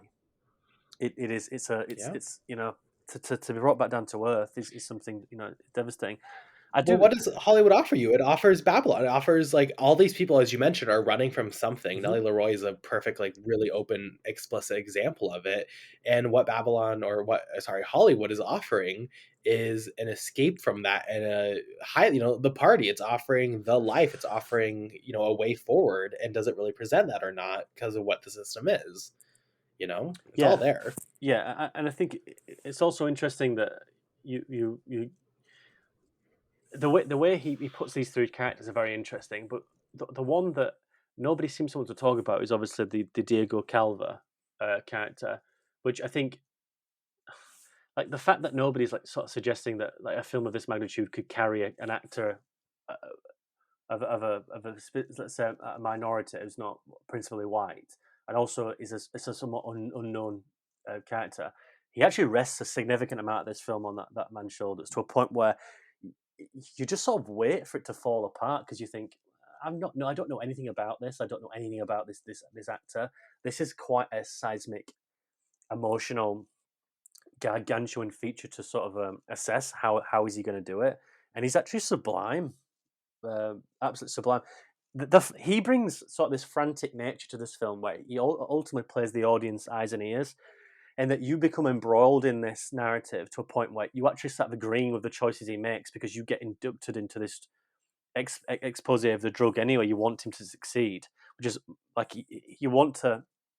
I think essentially because you see everything from his point of view as well. Also from the notion of what the film's about, for him to then make certain decisions of trying to save Nellie, Margot Robbie's character, is even more so just a bit burning. It burns away. It's quite grim. It feels like that final solution of like trying to get that money, which I think is sort of like this gimmicky way to end the film in a way. But what a genuinely quite fun assessment about everyone making millions of dollars and then nobody having any money, which is how all these people eventually end up.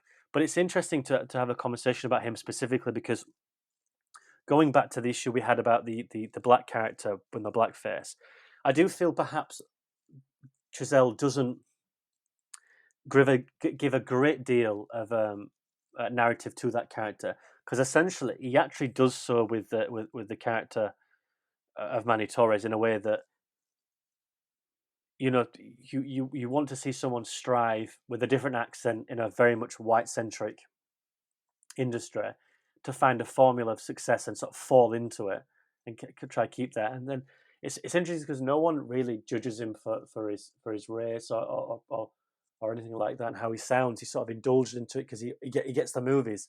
And then you see probably at the time he's there at Hollywood at the end, which again, there's nobody's making these assumptions at all, which is devastating. The time he actually falls back in love with it is probably the time where he can't enter that conversation again because of the race and the way he speaks.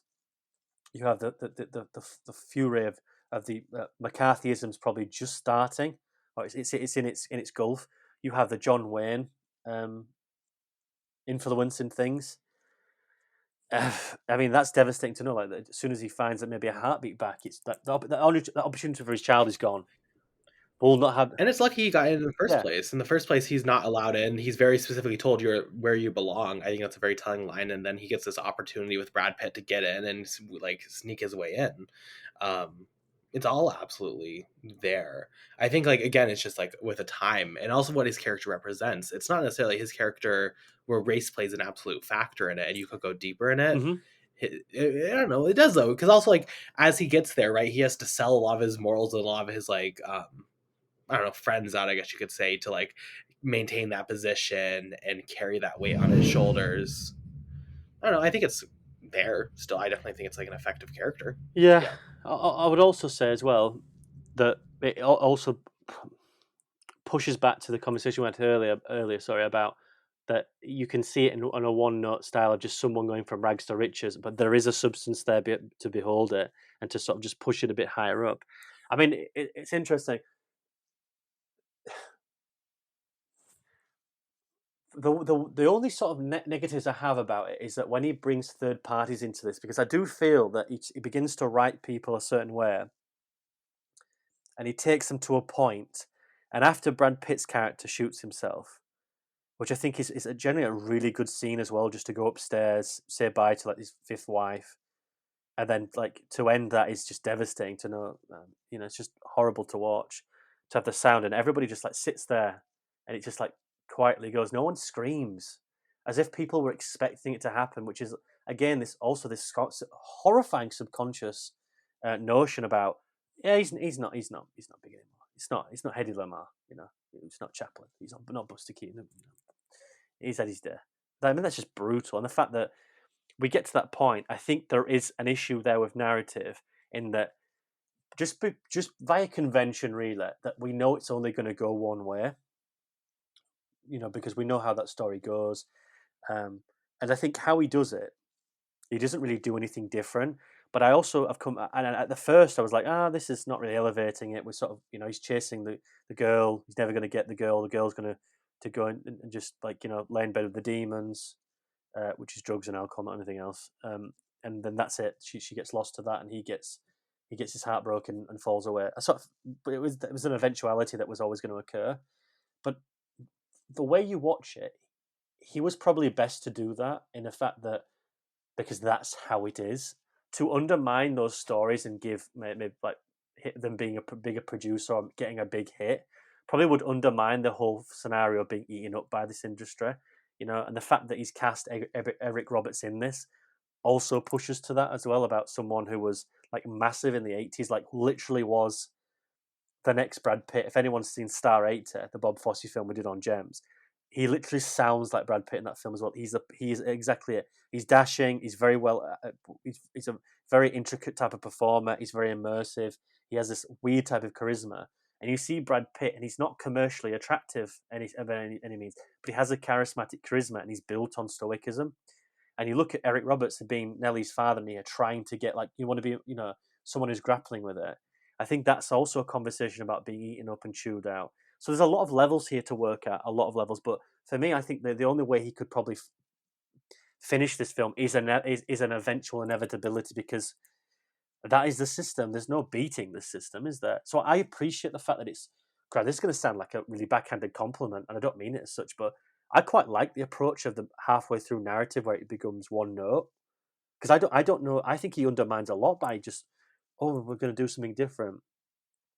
The tragedy of it is that we know how this is going to end, and we're there with them in the highlight, and we're there with them in the pain and suffering. I think that's what makes this so much more immersive, because we know this story. Yeah, I agree. I mean, I think the poignancy is there. I think like it's predictable to a point, but I think it works with the feature it's come with and with the overall message. I don't really know how you do it otherwise. Just want to mention with Eric Roberts, complete side point.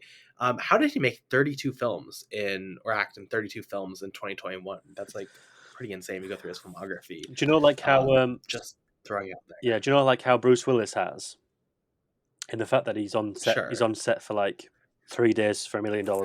I think it's a lot less than that for about 5 days. It was the same as, I think. Sure. He's not, because him and Tom Berenger are very similar in that, like in the 80s, like Platoon, Star 80, these people were like really charismatic actors, and they were a certain visualization of what attractiveness. I mean, if you watch someone Watch Over Me, the Ridley Scott film, which I think is 1988, like Tom Berenger plays a lead in it. They're very leading man, but they were a Mickey Rourke before his time. I mean, this is just education. I don't want to like mansplain or anything, but just for contextual, sure. I think they were very archetype leading men of like very much like the gruff Hollywood actors of the 50s and 60s, like that Humphrey Bogarts. And then we get to the 90s and things change. It's a Brad Pitt, it's a Johnny Depp. And they were left to just be put to one side. And because they were taken out of, probably I would say, taken out of the cultural mold of projection of what is a cinema icon or an actor in that projection of 90s and especially 2000s and 2010s. You see them 30, 40 years later and they're old. And that's sort of the heartbreaking nature reinforces back into this film. So I see the fact that why he's cast Eric Roberts. And Eric Roberts, he's given the material, has still got it. He's actually wonderfully whimsical in here. But he wonderfully levels the idea between really annoying, like insufferable, trying to step on your daughter's kingdom, but also someone who has got the opportunity, take it. He's doing nothing different, right? Then this is. I wanted to bring this up later, but it was only like a little small point. He actually does nothing different in the projection of his character than Manny does. He meets someone at a party and wants to get involved. Yeah. But yet we sort of look at that and objectify him for doing so, which is interesting. Because if I, and this is not to bring anything up here, but if I had to think so, I would probably because it's an age thing. And I think it's also and the one reason as well is I watched Sunset Boulevard after this. I watched it in November for my noir series. And I'm so fucking glad I did because it gives so much more added context of the starlet about like Cecil DeMille, this person being an actress in her films, and they invite her on set and she feels a limelight because she's old. People just like, there you go. And it just killed these people who were like starlets and these people who were engaged with looks but weren't given the ideal of talent. So there's a lot here, but I also think that there's a conversation about that is that we look at him as a character and be like, well, he's like this old guy, like, oh, he's a dad, like, get away. He's just doing the same thing anyone else does. He's looking for a booking, looking for a way in. But it's just very interesting how we identify that compared to Manny's character. But that's just a it is. throwaway. Also, before we move too on from it, I do want to mention, like, I think out of every crime that's come from Babylon's reception and reaction to the film and what it's led to, Chazelle's going to be fine. Margot Robbie's going to be fine. All these people are going to be fine. Diego Calva getting nothing from after this, getting supporting roles in very small productions. His biggest role is probably very supporting in Bird Box Barcelona, or Bird Box, whatever I said. I definitely it says something, right? Like, I think the fact that he carries this film with the amount of weight he has on his shoulders, the amount of presence he has in a film like this, surrounded by these people, and he is stunning in this film with his range of emotions. I think he's absolutely phenomenal here.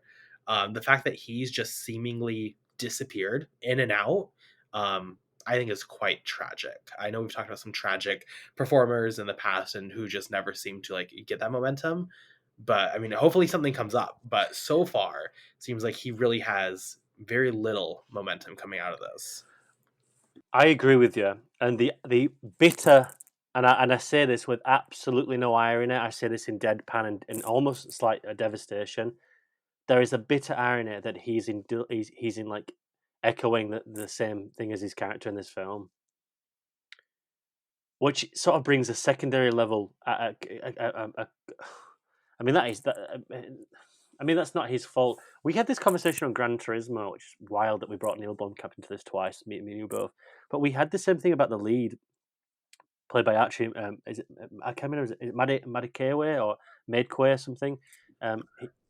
He's the star in it, and we were both like, because the SAG goes on and he couldn't get his moment as a lead, which I thought was genuinely quite brutal, because I know he's been in small stuff, but he's never been a lead or something like that, and it was quite devastating that we have something going on to support them, and yet we're taking stuff away, which I think is an interesting balance between being a part of something and going for the greater good, which I think is very much an echo of a sentiment in Babylon as well, about being they're all a part of something far bigger than they ever actually know until we find out at the end. And it's only until you get to the end, if that's a metaphorical thing, if that's a figurative thing, or is it a literal thing, where we find the appreciation of the smaller things. But I'm glad that we got to see, he got his moment in Saltburn anyway. At least he's pretty good in that as well. Quite liked him. And he's in Bo is Afraid, so I'll have to watch it now. But yeah, I agree with you. That's the devastating part of something like this, where I mean, there's a bitter irony with that conversation you just brought up there, isn't there? Like the big hit, this is going to set, and it just hasn't done anything. I mean,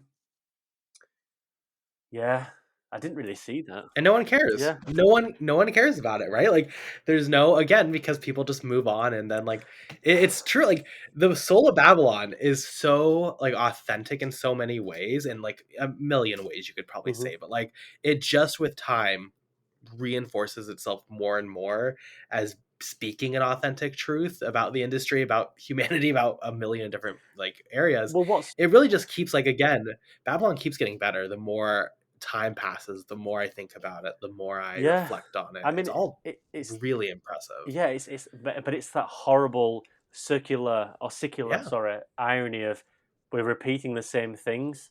We're doing that the issues that Babylon is having now is literally identifying an age.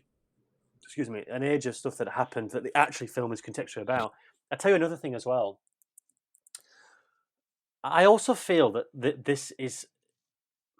I don't know how you feel about this, but I feel like I see this a lot in society. If if somebody gives something pleasure, if it's a football team, if it's a soccer team, if it's a superstar, if it's a company, and they've given joy to someone, but in actual fact they've done horrible things, it's very difficult to not educate but reason with that person who has found an emotional attachment to something that has given them joy. And I think you can become very defensive, fairly so. I think that's fair enough. If you want to predict something, if you have an idealization of something, and we're having this conversation in the last few years about filmmakers and things that are happening, of what have happened that are coming to light, and we're having to recontextualize a lot of things that have been said, done, acted in and out of camera. It's very hard for me as a Fifth Element fan to watch that film and separate myself. And I know that's a conversation that's a higher one. We won't go into that, but I think the conversation is still apparent here in that it's very difficult to separate entertainment and idealization and also remnants of someone else's pain. You watch something like The Deer Hunter, and you watch that film and it's amazing, and John Chazelle was dying during it, dying from cancer. That's a difficult relation to have with something that's meant to like entertain you, and you find an emotional attachment with it. And there's also stuff like the Chadwick Boseman thing is difficult, because to be entertained by it, for him to sort of like having to go through chemotherapy and make a film for fans of entertainment, and we slop it up like cheap shit and throw it away, is a very difficult relationship to have. This heightens that conversation for me to an issue of tenfold, where this is not talking about people as it is. It does talk about certain people within an industry, but it assesses the industry in a whole. And I think a lot of people reject that ideology of being like, hang on a second, but you've got where you are today making this film about the people like that. So who are you to make comments like that? And I think we're all leveled to have made those accusations against people. I think I have in the past. What gives them right to do that? Because the profiting on it, so and so forth. I think we've all been in that situation. I do think that has a massive amount of context within this film about audiences as well as critics being like, well, we all know that. You might fucking know it, but you don't talk about it because you published an article today about why Bob Iger is doing really well, and 50 things that we love about movies after the bad year we've had.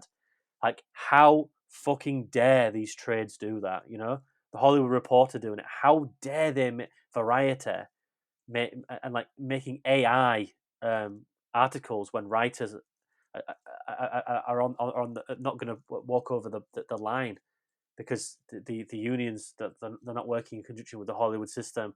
Like, how dare they do that to be judged during executioner? And in the same token, they'll be like, well, Chazelle makes the same sort of conversations as we've known they're apparent in Hollywood. Yeah, and nothing has changed. Perhaps that's the precedent here that people have missed. And again, I think it's that justification where people don't want to have that conversation, because once you have to be like, once you have to read about Woody Allen or Roman Polanski or Luc Besson or all sorts of these people, you then have to relinquish an aspect of why you should enjoy those films, and it's very difficult. You know, I have a very difficult relationship with that because for me, the last few years, and this is going to be like quite sadistic, but I think this system is a cesspool. I really do, and I think that I'll judge those films on if I want to watch them or not. I don't condone anybody in that system whatsoever, and I mean anybody, because what you hear about it is just utterly horrifying about everything. Like like I don't like we don't even have to go, but we all know what goes on. Like we all know about sexual abuse, we know about misconduct. The Harvey Weinstein thing, like these people say, "Oh, we knew about it, but we didn't." I'm sorry, if I knew that was happening at work and I knew I was going to lose my job about it, I'd lose my fucking job. I could not go to sleep at night knowing I had $1 million in my pocket, but someone was literally in a suicidal emotional distress for the rest of their life. Like this has been going on for years and years and years, and the film exemplifies that to a degree where it's very difficult for people to acknowledge those two notions. Um, but I do think it does. It doesn't just question audiences, Carson. I think this questions critical analysis as well. Because if you have to engage with this, you have to then engage with what you like. You know, Chaplin is a revered cinematic icon, right? Look at his dating history, and people will go, "Well, it was at the time." Right. Okay. I don't know. To me, there's a critical embellishment there that people don't want to have a conversation about, because once we have those critical conversations, I think this industry implodes. And the irony about Babylon itself, to get back to it, I know I've gone on there. I do apologize for listeners. But the irony of Babylon is that after this scenario that happened, it completely changed with the Hays Code came in. They wouldn't show sex. They wouldn't show any amount of sensuality, which restricted female characters to be femme fatales, the males to be the rescuers. It totally changed the dynamics of what then the next generations would see. And the issue with that is that before the Hays Code, most of those films in the Warner Brothers and 20th Century lot, then all were just lost to time or burnt down in fires. So before it, where we've got pre-Hays Code and pre-Code, is that those films are lost, and the conscious viewings are a certain governmental and also social construct about what a woman should be and what a man should be, which I think is equally as dangerous. And the fact that people look at that and don't want to analyze that conversation either is also a dismay of what this film is also trying to say. Nothing changed. Yes, the debauchery changed, but it wasn't in the houses. It was in people's apartments. Mass amounts of cocaine weren't bought by the studio to appease the asses or drink, but they were paid a massive amount of wages to do it themselves. The MGMs, the Warner Brothers, detached themselves from that, but left their actors and actresses to maintain in a relationship with that horrible environment, while also keeping themselves razor clean, which I think is just absolutely disgusting. And that's probably a percentage why, like, you look at James Cagney with these contract at like Warner Bros. And stuff. He was like, "You're making too much money off me. Give me the money. I'm not going to work for you." And just went away, and they made no money off him. It's gone above and beyond that with the money now, and I think this film is a perfect indication of like nothing has really changed. And I do think, going back to the point about the modern day now, I sort of have to agree with the statement I'm making, which is obviously wouldn't be a fucking oxymoron in itself, but I do think that there's a lack of critical thinking, because once we have that conversation, I don't know how deep that conversation goes, because that goes all the way back to the MPAA. It goes back to the theatre owners saying we don't want to make this film because of that. We go back to sexualization on screen. It cuts so deep into a wound that I think you get past bone there. I think it goes to something else. So I think that's a more critical analysis of why this film is just like, well, ugh. And the easy way to say it is, it's 3 hours, I'm not watching it. And that is such a dismal thing, because I think there's such a rich conversation to be had here. I do apologize for going on again. I just think it's very important, though, because Right. nobody wants to have those Yeah. conversations. And it needs to be had. I mean, I think like as critics, even just like our silly little podcast here, like I think we need to like as individuals come to terms with like the industries we're supporting, the industries we're talking about. And the ironic thing is that if you ask a lot of these people who probably wouldn't engage with the film on thesis, on conceptually, they would say that's important to do and that's something that needs to be done. And that's something they probably pride themselves in doing, not to character assassinate anyone and not to, again, if you hate the film, hate it. I don't really care. But like, and valid. I'm sure there's a lot of people who hate it for very good reasons. I'm not trying to say everyone's like that, but I think that that is what this film is holding. That is what Chazelle is actively trying to do. I think it's wildly important to do that. I'll never forget there was a time we were recording on Uncut Gems. We were recording Solo, a Star Wars story, an episode, and I had like a midlife crisis mid episode because I was like, We've we were all been talking there. about, we just, of course, we took the conversation to be like, Disney's disgusting. And I was like, well, then if it's disgusting, like, why the fuck are we talking about it? Like, why are we like doing this on ClapperCast? Why are we doing this on Uncut Gems? And for a while there, we didn't cover any Disney films because I was like, why do this? Like, I think you have to wrestle with these in this industry from even past like the Woody Allens and that, which is a huge, conversation in Yeah, itself. appreciate that. I do Like, apologize this is for the that. Yeah. root of the industry. No, it's there. This is like an industry. Quite literally, Los Angeles is built on a tar pit. In that tar pit is literally like bodies and skeletons and flesh and blood of everything that built to this point. It goes to the root of that, to where you can't remove the film industry in any sense from these skeletons in the closet. And I think to engage with the film industry, to understand the film industry, to say you love the film industry, there's that great line from Last Black Man in San Francisco. That's to say, to love it, or to hate it, you have to love it. Mm-hmm. And we love this, but I think we also have to understand within that the industry that we're supporting, the industry we're talking about, and also come to terms with that hatred for a lot of the aspects for it, and not blindly separate them or not blindly ignore one or play ignorant. You have to accept both those facts. And I think that's a really hard thing to do, a very complex task, very big. And I don't know if I can think of another piece of media in general that has that conversation, pushes that conversation as much or as well or as poignantly as Babylon. I think that's just like, I don't know, as a fan of film, I think if you're a fan of film, if you truly love cinema and you truly give this the time of day, I don't really know how you feel nothing from or how you turn away not having that conversation. Yeah. Again, just that ending montage, like, not to go back to it, but like that's why it's so bold, I think, and that's why I was so excited for you to see this and see, but even just like The Matrix, genuinely, like, and it's a very bold way to hold those films because it holds it with that weight. And it asks you to reanalyze that, and it's just, I don't know, it's fascinating. Yeah, I've not to jump the gun here. I have the relationship with film now where I think I've evolved in a sense that once those films get released, they're mine. Now I will judge those films on mine own merit, and regardless of who have made those films, I will take that on board with the education I have, and I will review those films with the knowledge of that action. So, for example, if we both had these massive conversations about David O. Russell. I'm not going to comment on anything because there's going to be a lot of stuff that I'm sure will come out in the future. But we've wrestled with this idea of this person has made very influential films within the zeitgeist recently, but is also a horrible human being by his own testimony. Now, we both had a conversation about what we would do about Amsterdam. And it's ultimately like Babylon is that people will go like, well, don't be a part of it then. But if you're not a part of it, there's nothing you can actually change. And I feel that's such a reductive conversation to have when people go like because we've wrestled with Disney as well about, and I think we're fucking still on the ball with Disney. That they've shown me nothing to suggest otherwise. But I just won't go see those films. Like I've seen Wish because my grandma wanted to go watch it, and then like I don't give a shit. Like I don't pay for Disney Plus. I don't need to go that far. If there's other ways to watch those films, I might take that option with the economic crisis as it is. But going back to the point, like Babylon, like there's a lot of people out there who will go like, we'll judge these characters and be like, well, they got involved into it. Well, yeah, but that's the culture that's there. But to predate it, these people you can say go in there with particularly predisposed opinions of certain things, but ultimately they get engaged and indulged in debauchery that's already pre-existing their narratives in this film, which I think again is so important.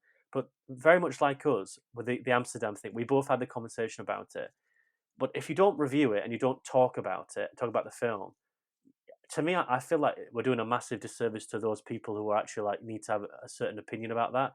And what I'll do from now forward, if I want to go watch a Woody Allen film, a Roman Polanski film, a David O. Russell film, if I'm going to watch Dogman, the Luc Besson film, you'll be sure as shit that I'll quote something in that film, and I'll make sure of anyone who gets on the review that I'll review the film, and I'll most definitely have a comment to make about certain other things about stuff, because it should be apparent. And again, it's interesting that we seem to have this cancel culture movement, which I think is interesting to this film, in the fact that, and I'm going to make a reach here, but in a similar way that we do it in a cultural issue, we also don't want to do any more critical thinking on a film, because I think we look at film as being something that's a Disneyfied notion of lack of critical thinking. So when we cancel someone, let's say, I feel like there's an act that's happened, if it's a heinous one, which obviously there's levels to it. I'm not going to condone anyone who's done horrific abuse to anyone, but I think like James Gunn's an interesting one, making comments on Twitter. He was like, "Oh, we'll cancel him." I think you have to ask the question of why we thought in the culture at the time that was appropriate to say those things. Why are we not self-identifying issues and trying to identify things to improve? We do this thing where we want to just cut things out and forget about it. And Babylon highlights those very notions of a society that hasn't changed, in the idea of that, well, there was horrible things that happened. Those things have probably got a lot worse, but in closed circuits. I mean, Soderbergh's A Girlfriend Experience is one. There's all sorts of films that she said that the thing with Carrie Mulligan, Rose Byrne, like these are not, sorry, Rose Byrne, Zoe, I can't remember her name, Paul Dano's wife. But you know, there's these conversations that we're needing to have, and we put them on film and we talk about them. But the things are replicating. We're not identifying why we feel these are accessible. Why do we look at an actor, an actress who wants to be as famous as they are, which will do anything for a role, and yet a man will take advantage of it? We need to look at why that man is in the position to take advantage in the first place, but identify that why is the Hollywood system of being an actress and an actor to the point where you will do, you will actively do, or then you'll be forced to do horrible things. But nobody wants to question that. It's like, well, he's a bad person, or she's a bad person. And then this is more so cancel culture as well, like on Twitter and stuff I said. But, you know, why? There's a film that came out, it didn't come out here, it came out in January, right? And it stars Paul Giamatti. I'm not going to name the film. If I'm not mistaken, that director was accused of doing something absolutely heinous to a certain woman, and nobody wants to have a conversation about it because it's the Academy Award. And I feel it's the same way with Babylon, in that once you have something in front of your face that's all well and good in the beginning of the film and in its second act, you will negate and dispose of any form of empathy or morality. But when that tide starts to turn, and it wants to question you can either go with it and try follow some things and be like, oh right, okay, this is interesting, or just completely denounce it. Now, I think it's easier to denounce it because then you don't have to have these moral questions, which goes back to, I know I'm rambling here, I'm sorry, play the Lord of the Rings music like Jacob does, but I also think that's a massive conversation about Chazelle's filmography.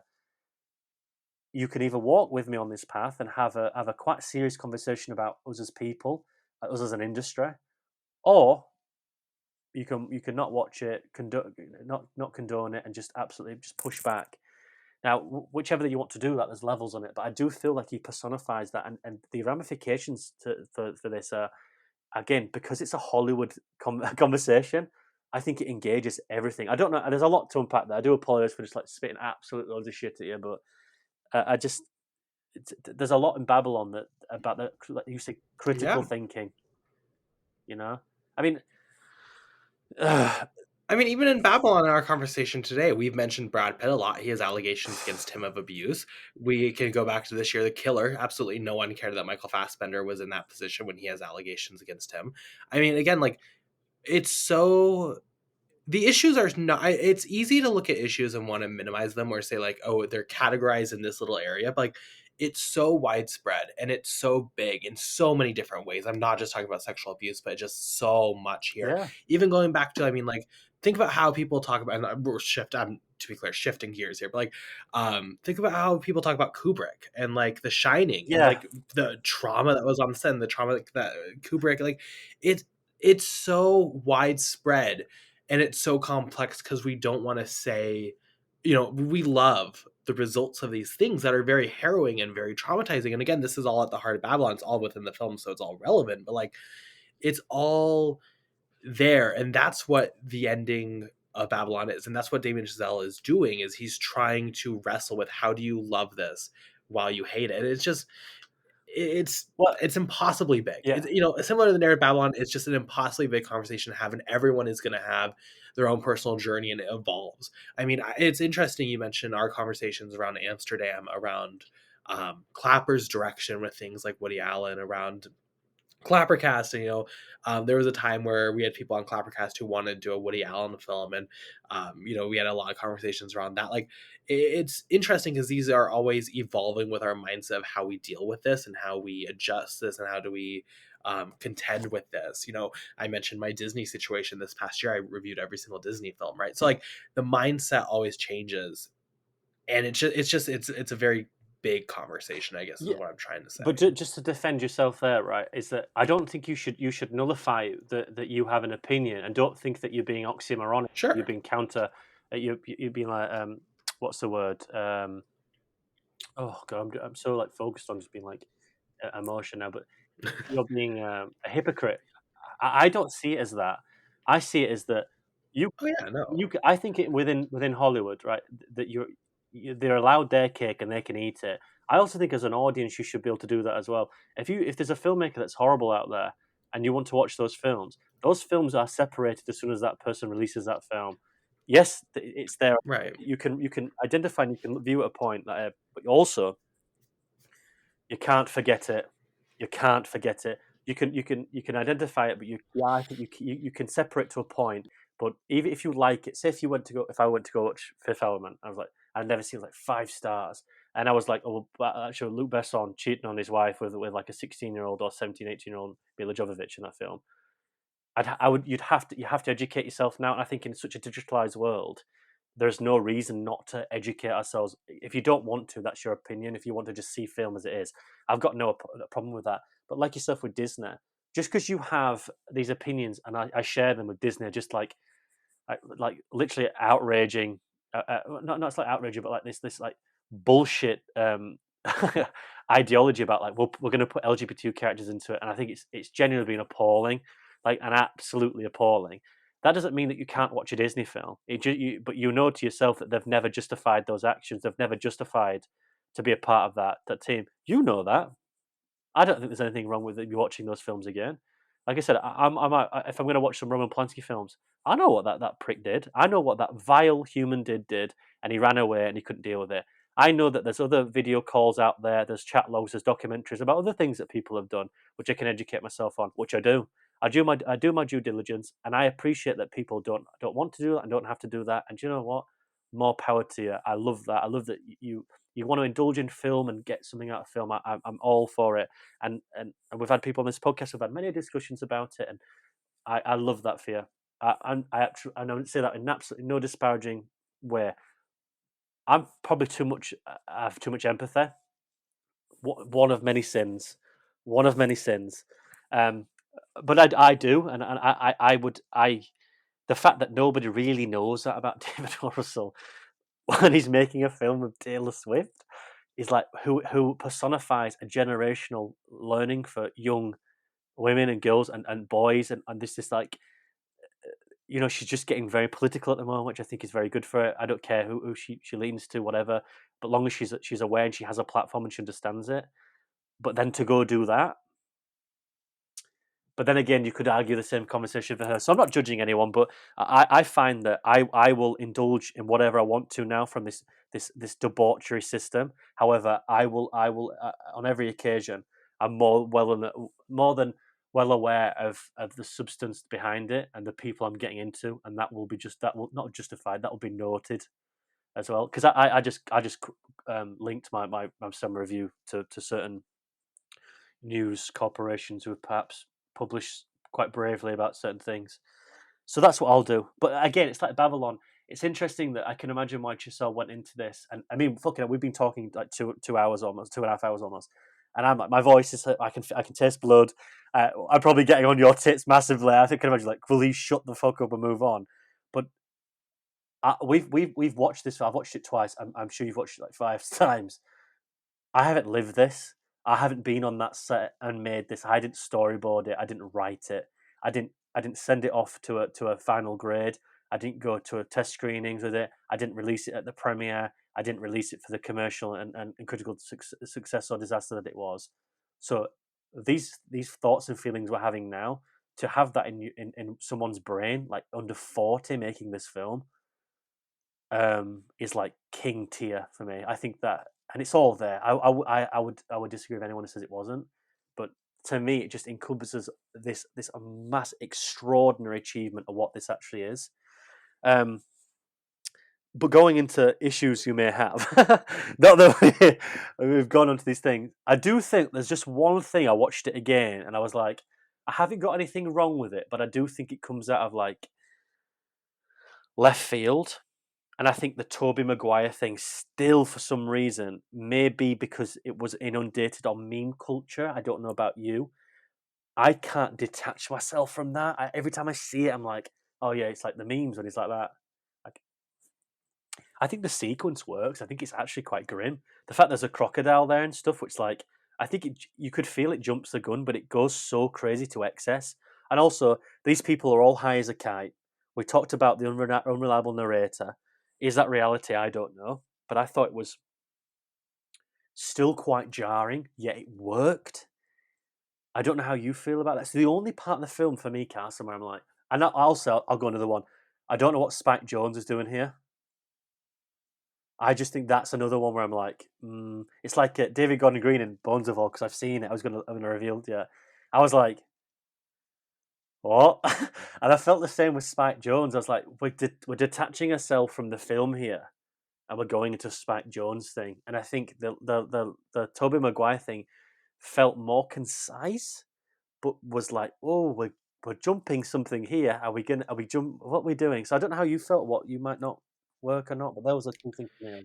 Yeah, it's interesting. They're both like big swings, right? I think it's interesting. Like Spike Jones is more disruptive than Tobey Maguire, but Tobey Maguire's role like takes that segment of the film and drastically changes it in a way I don't think Spike Jones' characters does. Agreed. So I think like it's more disruptive. I think both end up working. I think Spike Jones, it works enough here. Like I'm happy that when it comes time for that moment to work, he shuts up. It's not like it's overbearing, in my opinion.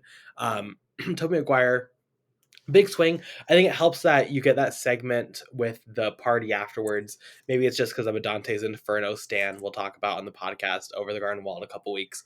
But I think that works, but it is undeniably it's jarring. Is what I'll say. It's a jarring switch in tone and energy. But for me, it works still. It's definitely not what I expected, especially when it Yes. was revealed that he was playing Chaplin and advertised as that by the trades. But like, for me, it overall works. But undeniably, it's one of the most jarring switches in the film. The only I'm going to play devil's advocate here, right? I'm going to say this.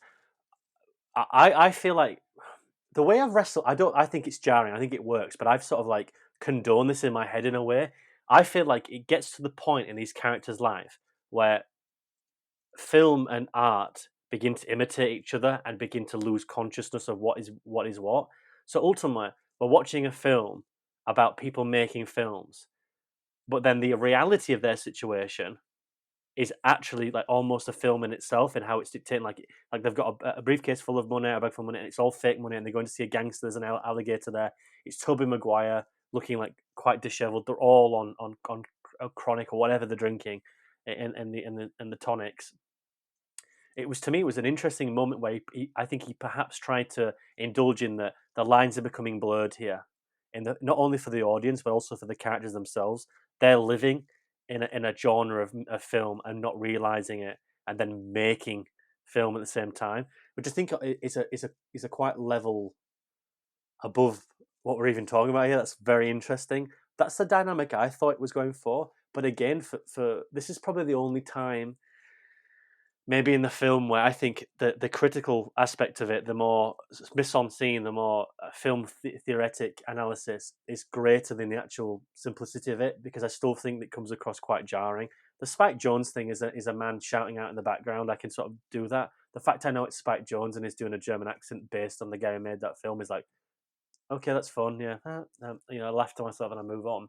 The Tobey Maguire thing for me is like, oh, we're making a very much different type of conversation here, because that affects the narrative, that affects character decisions, motifs that ultimately will engage with where these characters go, why they have to disappear, heartbroken, what really is in the underworld of this, what is entertainment to these people. But it's a very different film to everything else. So I can understand why audiences would be like, "Oh, right." I'll tell you one thing as well. If I had to be reasonable, that felt like a director's cut sequence. Like that was his final cut. I'll get it in, but I can see that as being like a director's cut. But that just me being like, if I had to really rinse this. But yeah, I just jarring's the right word. Yeah. Definitely a unique performance. Not what I expected from Tobey Maguire, but I'll take it. Did he I produce this as would be well? down to see him play the Joker. I think he did. Because he's quite big, isn't he? Didn't he produce something else that Chazelle had done as well? Like he's because he hadn't done anything for a while as well, Oh yeah, which maybe maybe the surprise. probably yeah. Yeah, maybe the surprise why we got what we got. Uh, Sure. I'll say I think it's interesting. We talked for 2.5 hours pretty much on this, and we've not even mentioned the score, which I think is like phenomenal. I think it's like unbelievable how good the score is. I listen to it often. yeah. Going into it, it's one of those predisposed notions of like you know what you're going to get, but even then it ramps it up to like it elevates the material tenfold.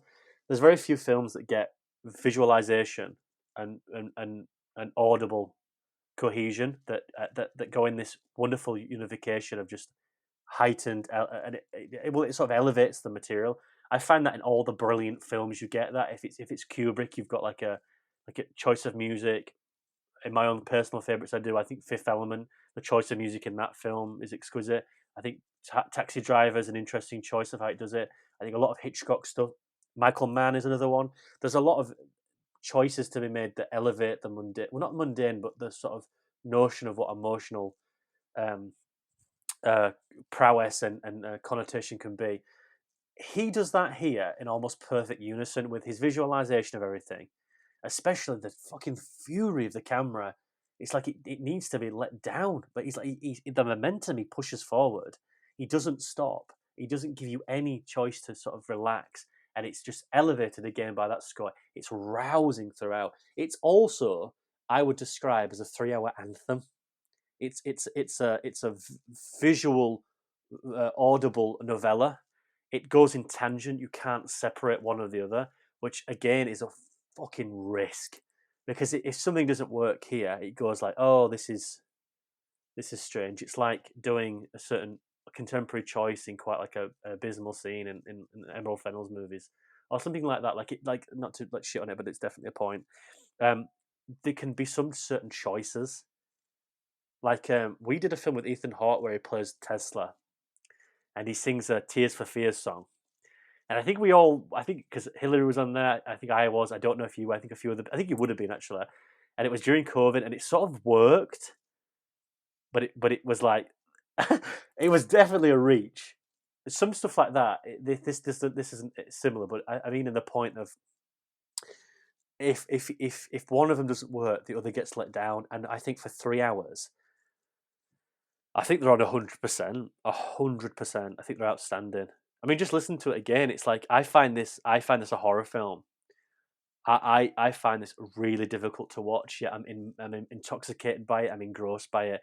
I find that the score to be like immersive and just indulging, and I'm back into it. And then I see what I'm seeing, and I push myself out. And before I know it, I've got whiplash. Ironically enough, there you go. That's for the fans.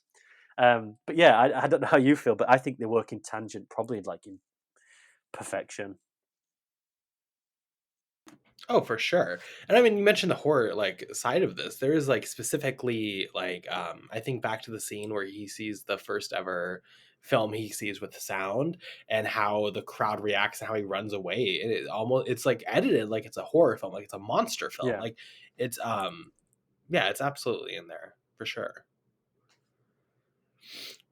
Well, I think that we've talked about a lot today. I would like to get into our final wrap up, final thoughts on Babylon. I will say just like I love this film. Obviously, I loved it the first time I watched it. I've loved it every single rewatch. Talking about it today, I think I love it even more somehow. It really is, I think, just one of the rare modern films I truly would say is just a masterpiece. I think we're gonna look back at this in 10 years, in 20 years, in 30 years, and people are going to continue to discover it, and people are going to continue to kind of see the greatness that is here. When you talk about a lot of the great films like that we look back on and we're like, oh, those are some of the best of all time, there's a lot that weren't necessarily received that well or that hugely on release, that have grown into their status. And I think this is definitely one of those films. There's so much here, it's so complex, it's so well made. um, I really think it's just like flawless. I think this is definitely a work of art unlike any other. I was worried to watch this again. I'd have quite big trepidation about it because of obviously by on your account and on Kyle's, I was like, oh shit, this is going to be really good, and I really enjoyed it the first time, and I didn't do it on any sort of podcast whatsoever, so um, it was difficult to refrain from not having conversation. So thank you for like indulging me for 2.5 hours because there's so much to talk about, and I love having a conversation with you anyway about the film. I think it's been a really inviting experience. Um, I also agree this is better on the second time around, which is actually genius for me. That's a pretty decent comment to make for a 3 hour film. Um, I still believe that I don't think he will objectively make a better film than this. My favorite of his is First Man. I find something that like indulgent in that character, where I quite find a joint expedition emotionally with that trajectory goes. That's a subjective take on that film. I think objective, this is probably his magnum opus. Seriously, I don't think he'll make a better film than this. Which to say it's his fourth feature or his fifth proper feature, is like. I mean, there was always that conversation about who, when you look at filmography, like who had a great run. Kubrick, yes. Michael Mann, maybe. Scorsese, maybe. But there's some underwhelmings here. But Chazelle, man, oh, there's definitely a few. There's an argument to be said that he's probably hasn't made a bad film, and even then, I think all of them are quite digital visual marvels. Um,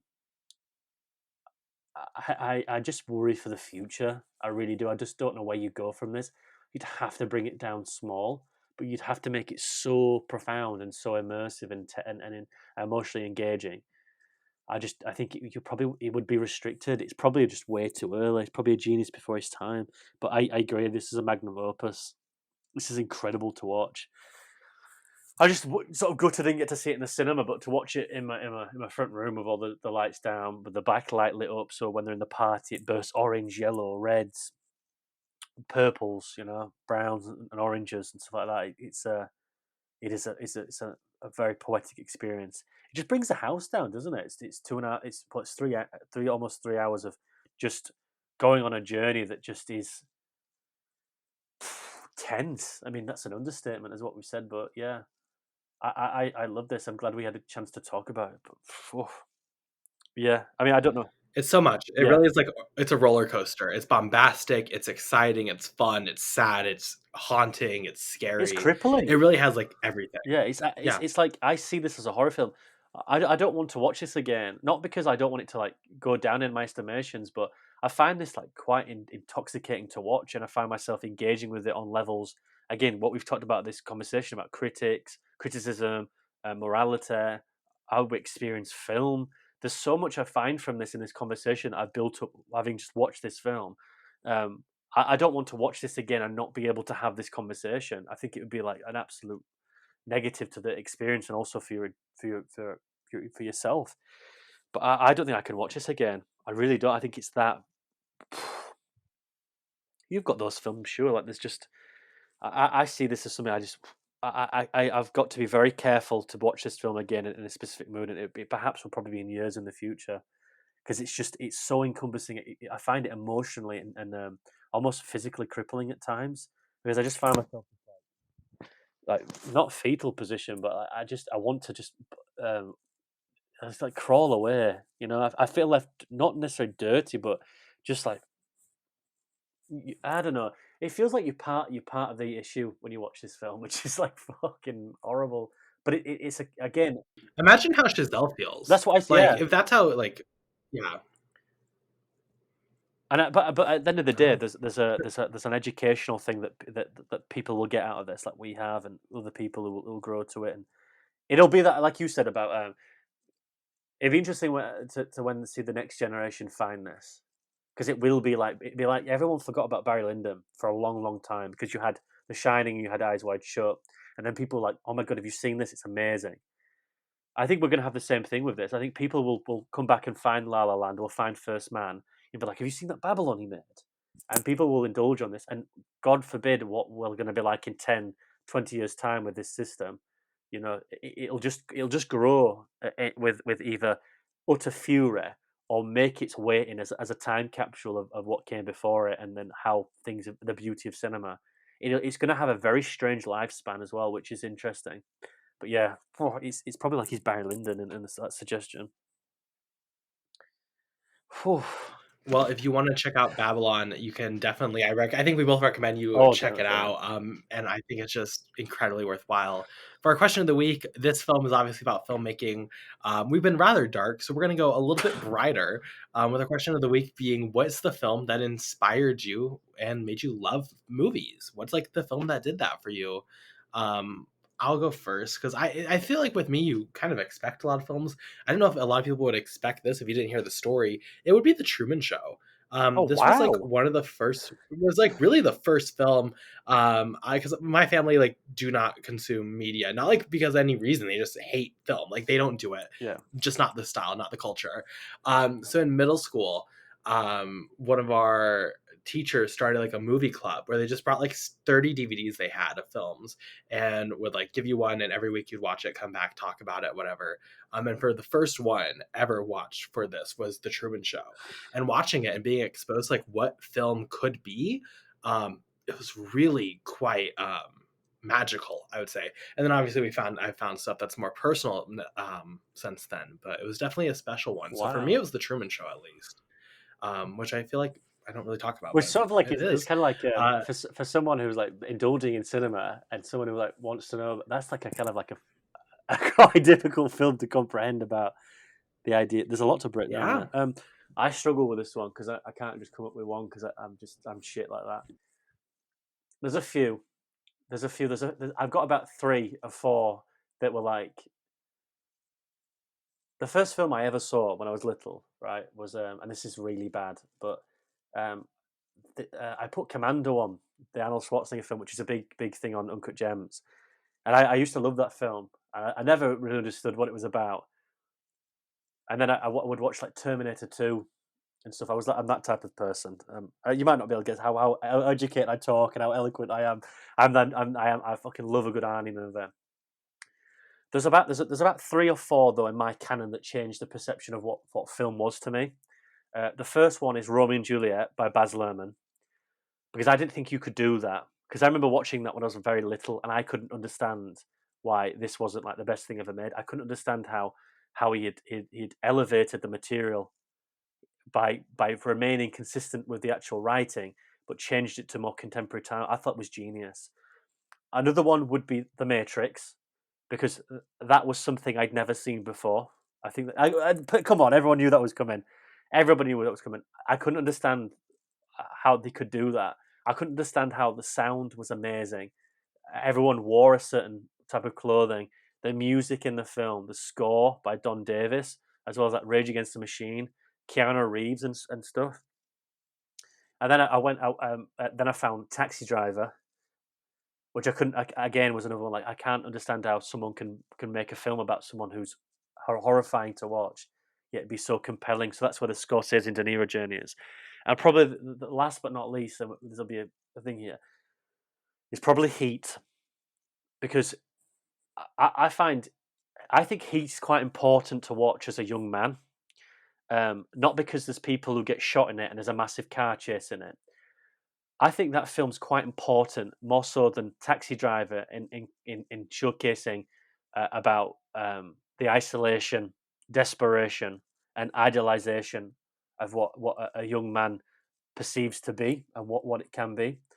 And there's two sides to that coin, and they're both very dangerous, and they're both very very grim, and there's both a reality there where they both lose something. Although there's no hero in that film essentially, and I think how it's stylized, how it's a journey, how it's about everybody gets fucked up in that film. Everyone gets fucked about just going for the next day, going for the big score. That there's a lot in that film to really detach and talk about, and I think Michael Mann is a master at it. So those would be strangely the four films about film, which I feel like I don't want to like sound like a Chad or anything. Like, oh yeah, I love the Taxi Driver, I love the Matrix, but those are very early age films, like before I'm like 12, 13, 14. Very impacting films. How old were you when you watched Truman Show?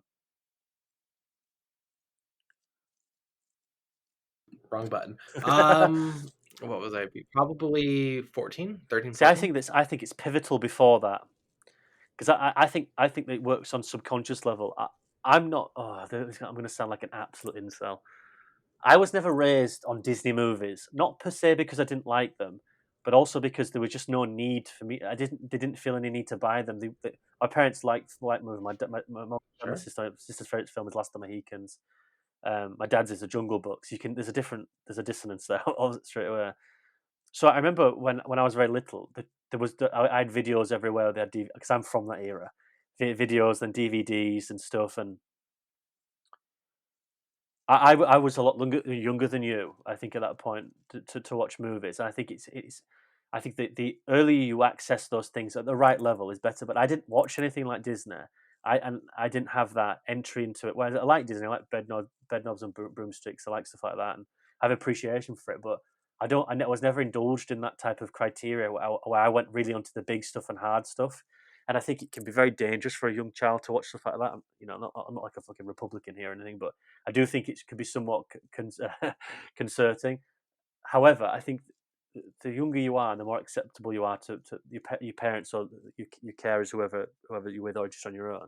Once you understand that it's not real, I think you're fine. But I think probably 13, 11, 12, 13 is like, because you wouldn't have had. Jakob would probably be best to talk about this. I'm not taking the piss here, but there's like a digital age, but then there's a video age where I remember that I used to go around to someone's house for tea, and they used to have videos. Oh my god! And they used to have like Nightmare on Elm Street, and I didn't know what that was. And I remember like my sister's era was like they go for sleepovers and watch a scary movie. I always feel like that's a seminal thing about watching film, because I think that's why a lot of filmmakers are indulged in horror. So it's interesting that you were 14, because mine's probably about 5, 6, 7, where I was like, bang, that's it. That's what I'm going to do. That's what I want to do. Pivotal. It's very interesting how that's probably. Did you? So that's the only film you ever saw when you're 14. Did you see stuff before that?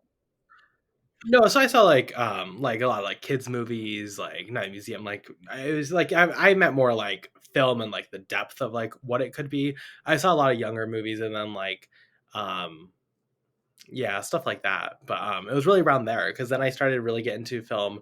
Then I found like YouTube, like Chris Yeah, Stuckman, started getting more and more into like features and like going to the cinemas. Like that was really when like my love for film, quote unquote, came up. I saw like Disney films. Specifically like Night at the Museum too. I saw like quite a bit in theaters.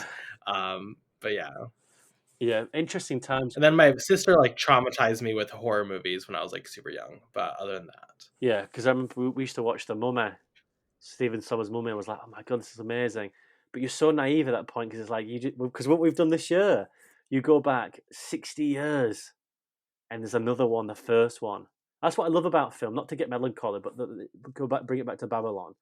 There's actually a beauty in going back, because it's such a rampant rate about what we consume. You know, going from like Romeo and Juliet to even like a how my review schedule is. Like I'm watching Godzilla, and then I'm watching the 1969 Destroy All Monsters, and I'm watching Godzilla 1985, then I'm watching Bones and All, then I'm watching Melissa P, and then I'm watching something like Femme, which came out this year, and then I'm going to look into queer cinema. I watch Paris is Burning. It's quite erratic in consumption, but it's always really nice to just go back and just. I love watching old films. I don't know how you feel now, having watched Babylon and having this conversation, and even talking about films like you just warm me, like the films are actually proper films, you know. Um, but just having this conversation, mate, it's like I just want to go back and watch an old film. I want to go watch the inspiration for the Asian actress. Yeah, I want to go watch some Charlie, like the when she's in the Charlie Chan stuff. I want to go back and watch Hobson's Choice, David Lean. I don't really care about people not liking that on Letterboxd, or I find it so engaging to look back and look at the history of cinema, and it's probably, I don't think it's an active thing, but it's definitely a subconscious one. I find that Babylon's inspired me in a lot of ways to like not really give a shit about the trend about watching new stuff. Like I've done that. We've both been there, and we've both done the circuit. I've done Venice. I've been there. I've done Cannes. I've done it, and it's a privilege to do that. But I'm not someone who engages in that rat race. And I think we both had a massive burnout. I think I've had one, and then you've had one about it, because we did a lot very quick. Ironically, and that's what Babylon's all about. And I also feel like it's given me a newfound appreciation for. I just like going back now. I don't really give a shit about that consumer trend about watching. I watch the Zone of Interest when I see it. You know, that's the way I see it now. I don't care if I go watch it. I watch like 24 Jackie Chan movies, and do you know what? I've absolutely loved it. I really have. I fucking loved every minute of it. I've been watching with my grandma. I've fucking loved every second just watching Project A, Thunderbolt, Who Am I? Watching uncut versions of films I've never seen, and then watching the Americanized versions. I find it fascinating. And to go back and watch Babylon, I want to watch some Cecil DeMille. I want to go back and watch some Buster Keaton. I want to watch some Chaplin. I want to go back and watch some. You know, I'm going to do something in May about a certain black filmmaker who nobody talks about, Oscar Michaud. Like nobody ever talks about him. I'm massively influential about getting lighting of black skin on screen, and nobody talks about him. And we're going to do Malik, which I think is interesting. So this is why, again, go back to the point of the podcast. I find you and this so inspirational to come on and talk about, because it's a really interesting dialogue to give precedent to these films. So again, to reiterate, thank you very much for having me on. I really do appreciate just to indulge me talking shit, because you could just say, Jack, you never ever once in the chat go, let's move on. I love you, and I do love you that. If you wanted to, I would never judge you on it, but it's just good to go back and talk about these films. No, these are the conversations I want to have. I mean, if I'm gonna shut you down, why would I be doing this? I mean, I've like, as you mentioned, I'm gonna be very quick here.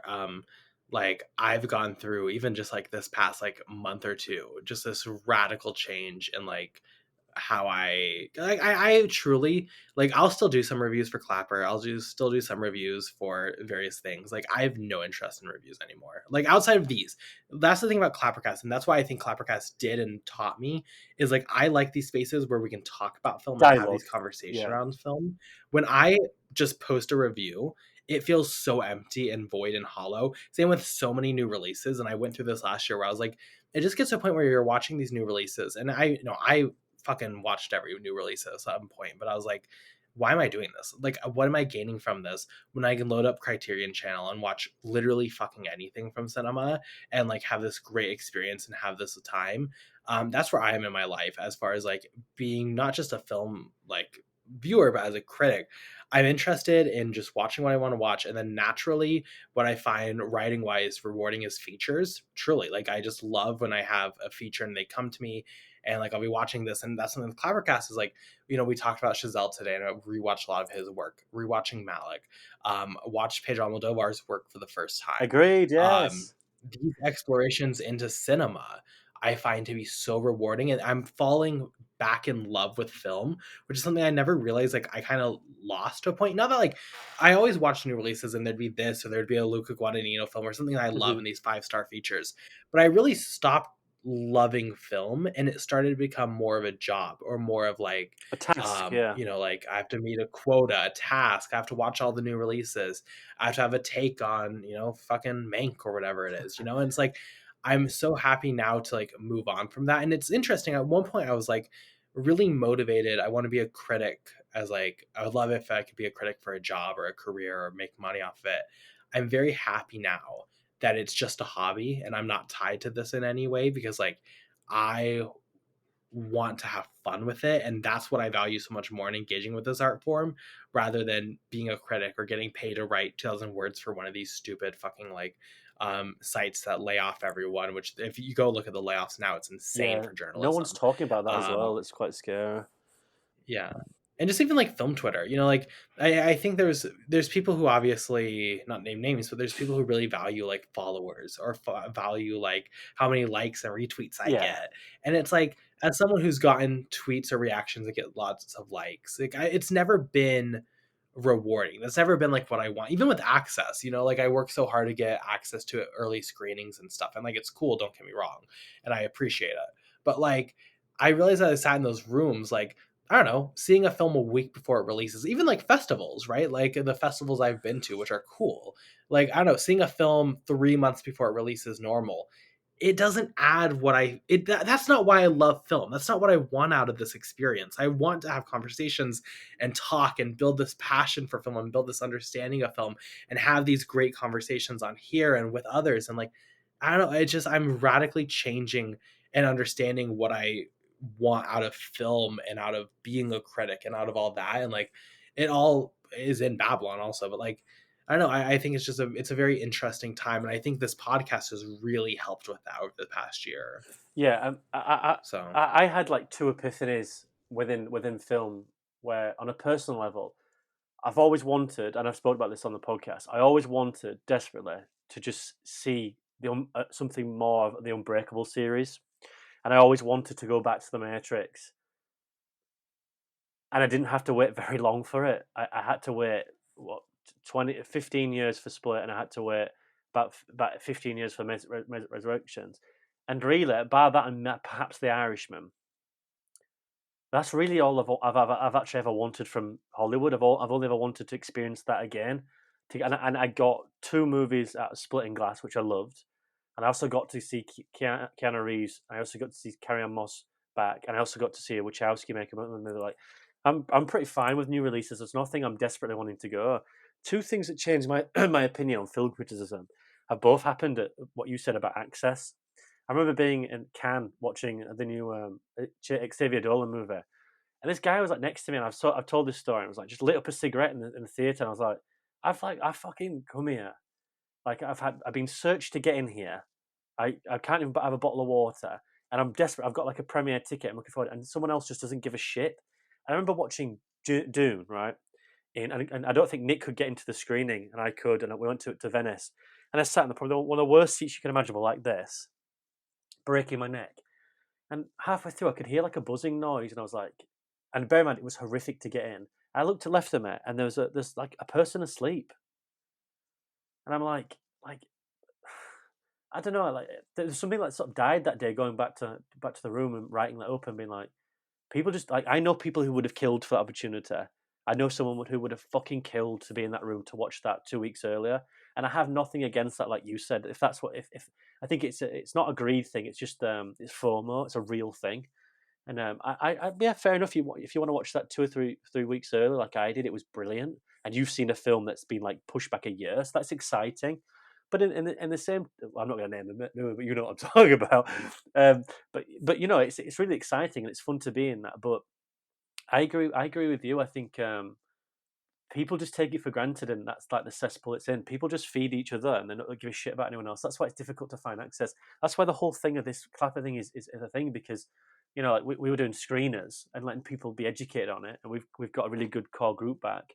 But I agree with you. Like I was doing like mid releases that I'd missed, and you were like called me out on like Letterboxd, and I looked at it and I was like, why am I watching this? Like, why do I feel the need to watch it? And then I watch a few other stuff that I'm interested in, like, and I'll write for Clapper and I'll do reviews. But I very much like the editing factor of it. I very much like the editing features, looking at people's opinions, giving back feedback. But I agree with you completely now.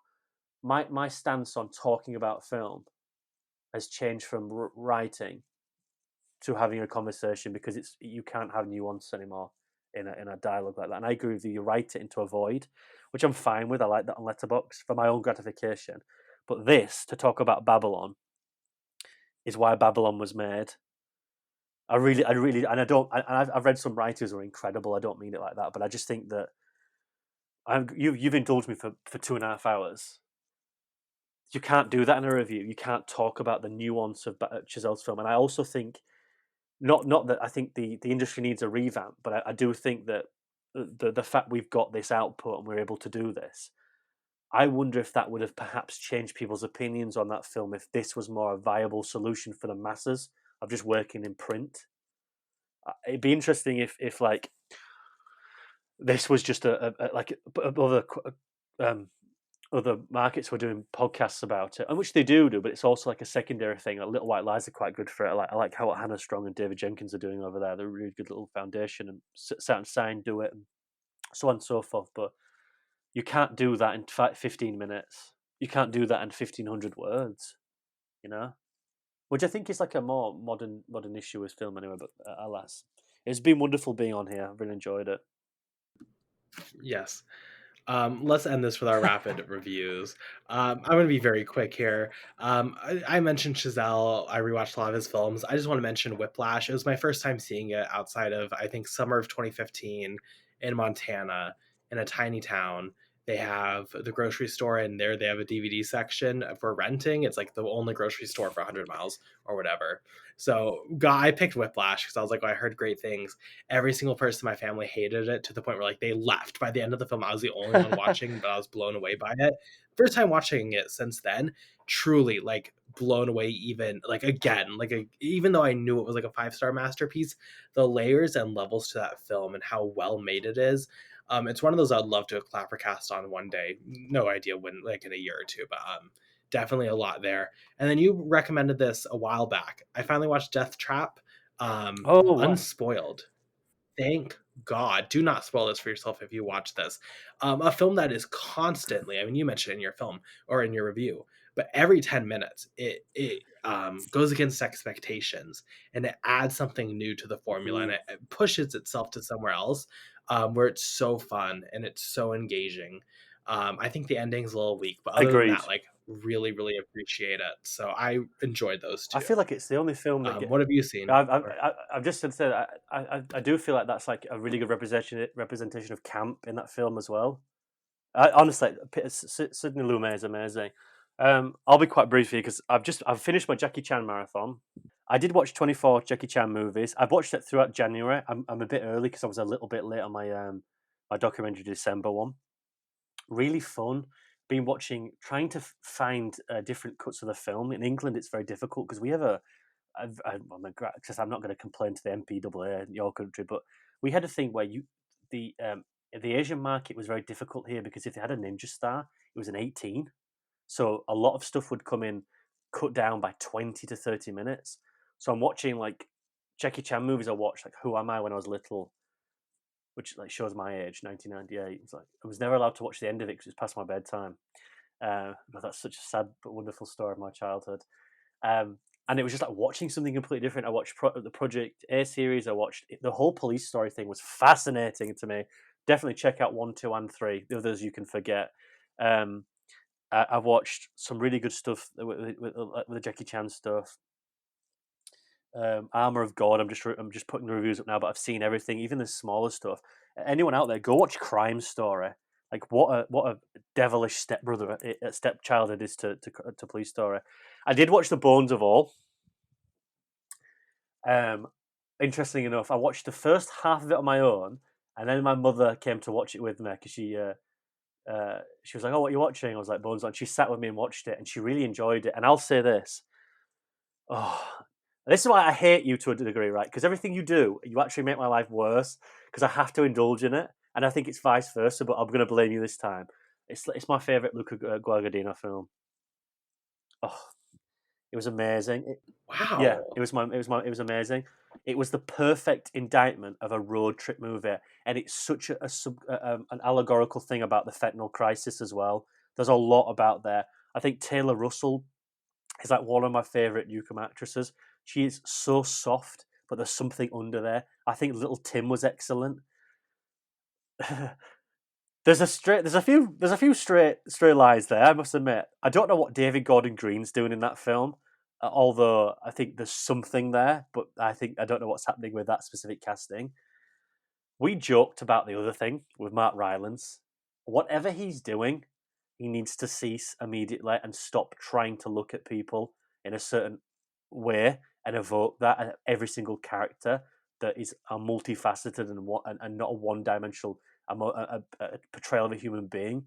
He seems to want to think that means that like he has to indulge in like an autistic behavior, which I think is also like weirdly controversial for him to do, but also like very narrow-minded on like what it is to be autistic, and he does it in everything. And someone needs to fucking clap him in chains or something at this point.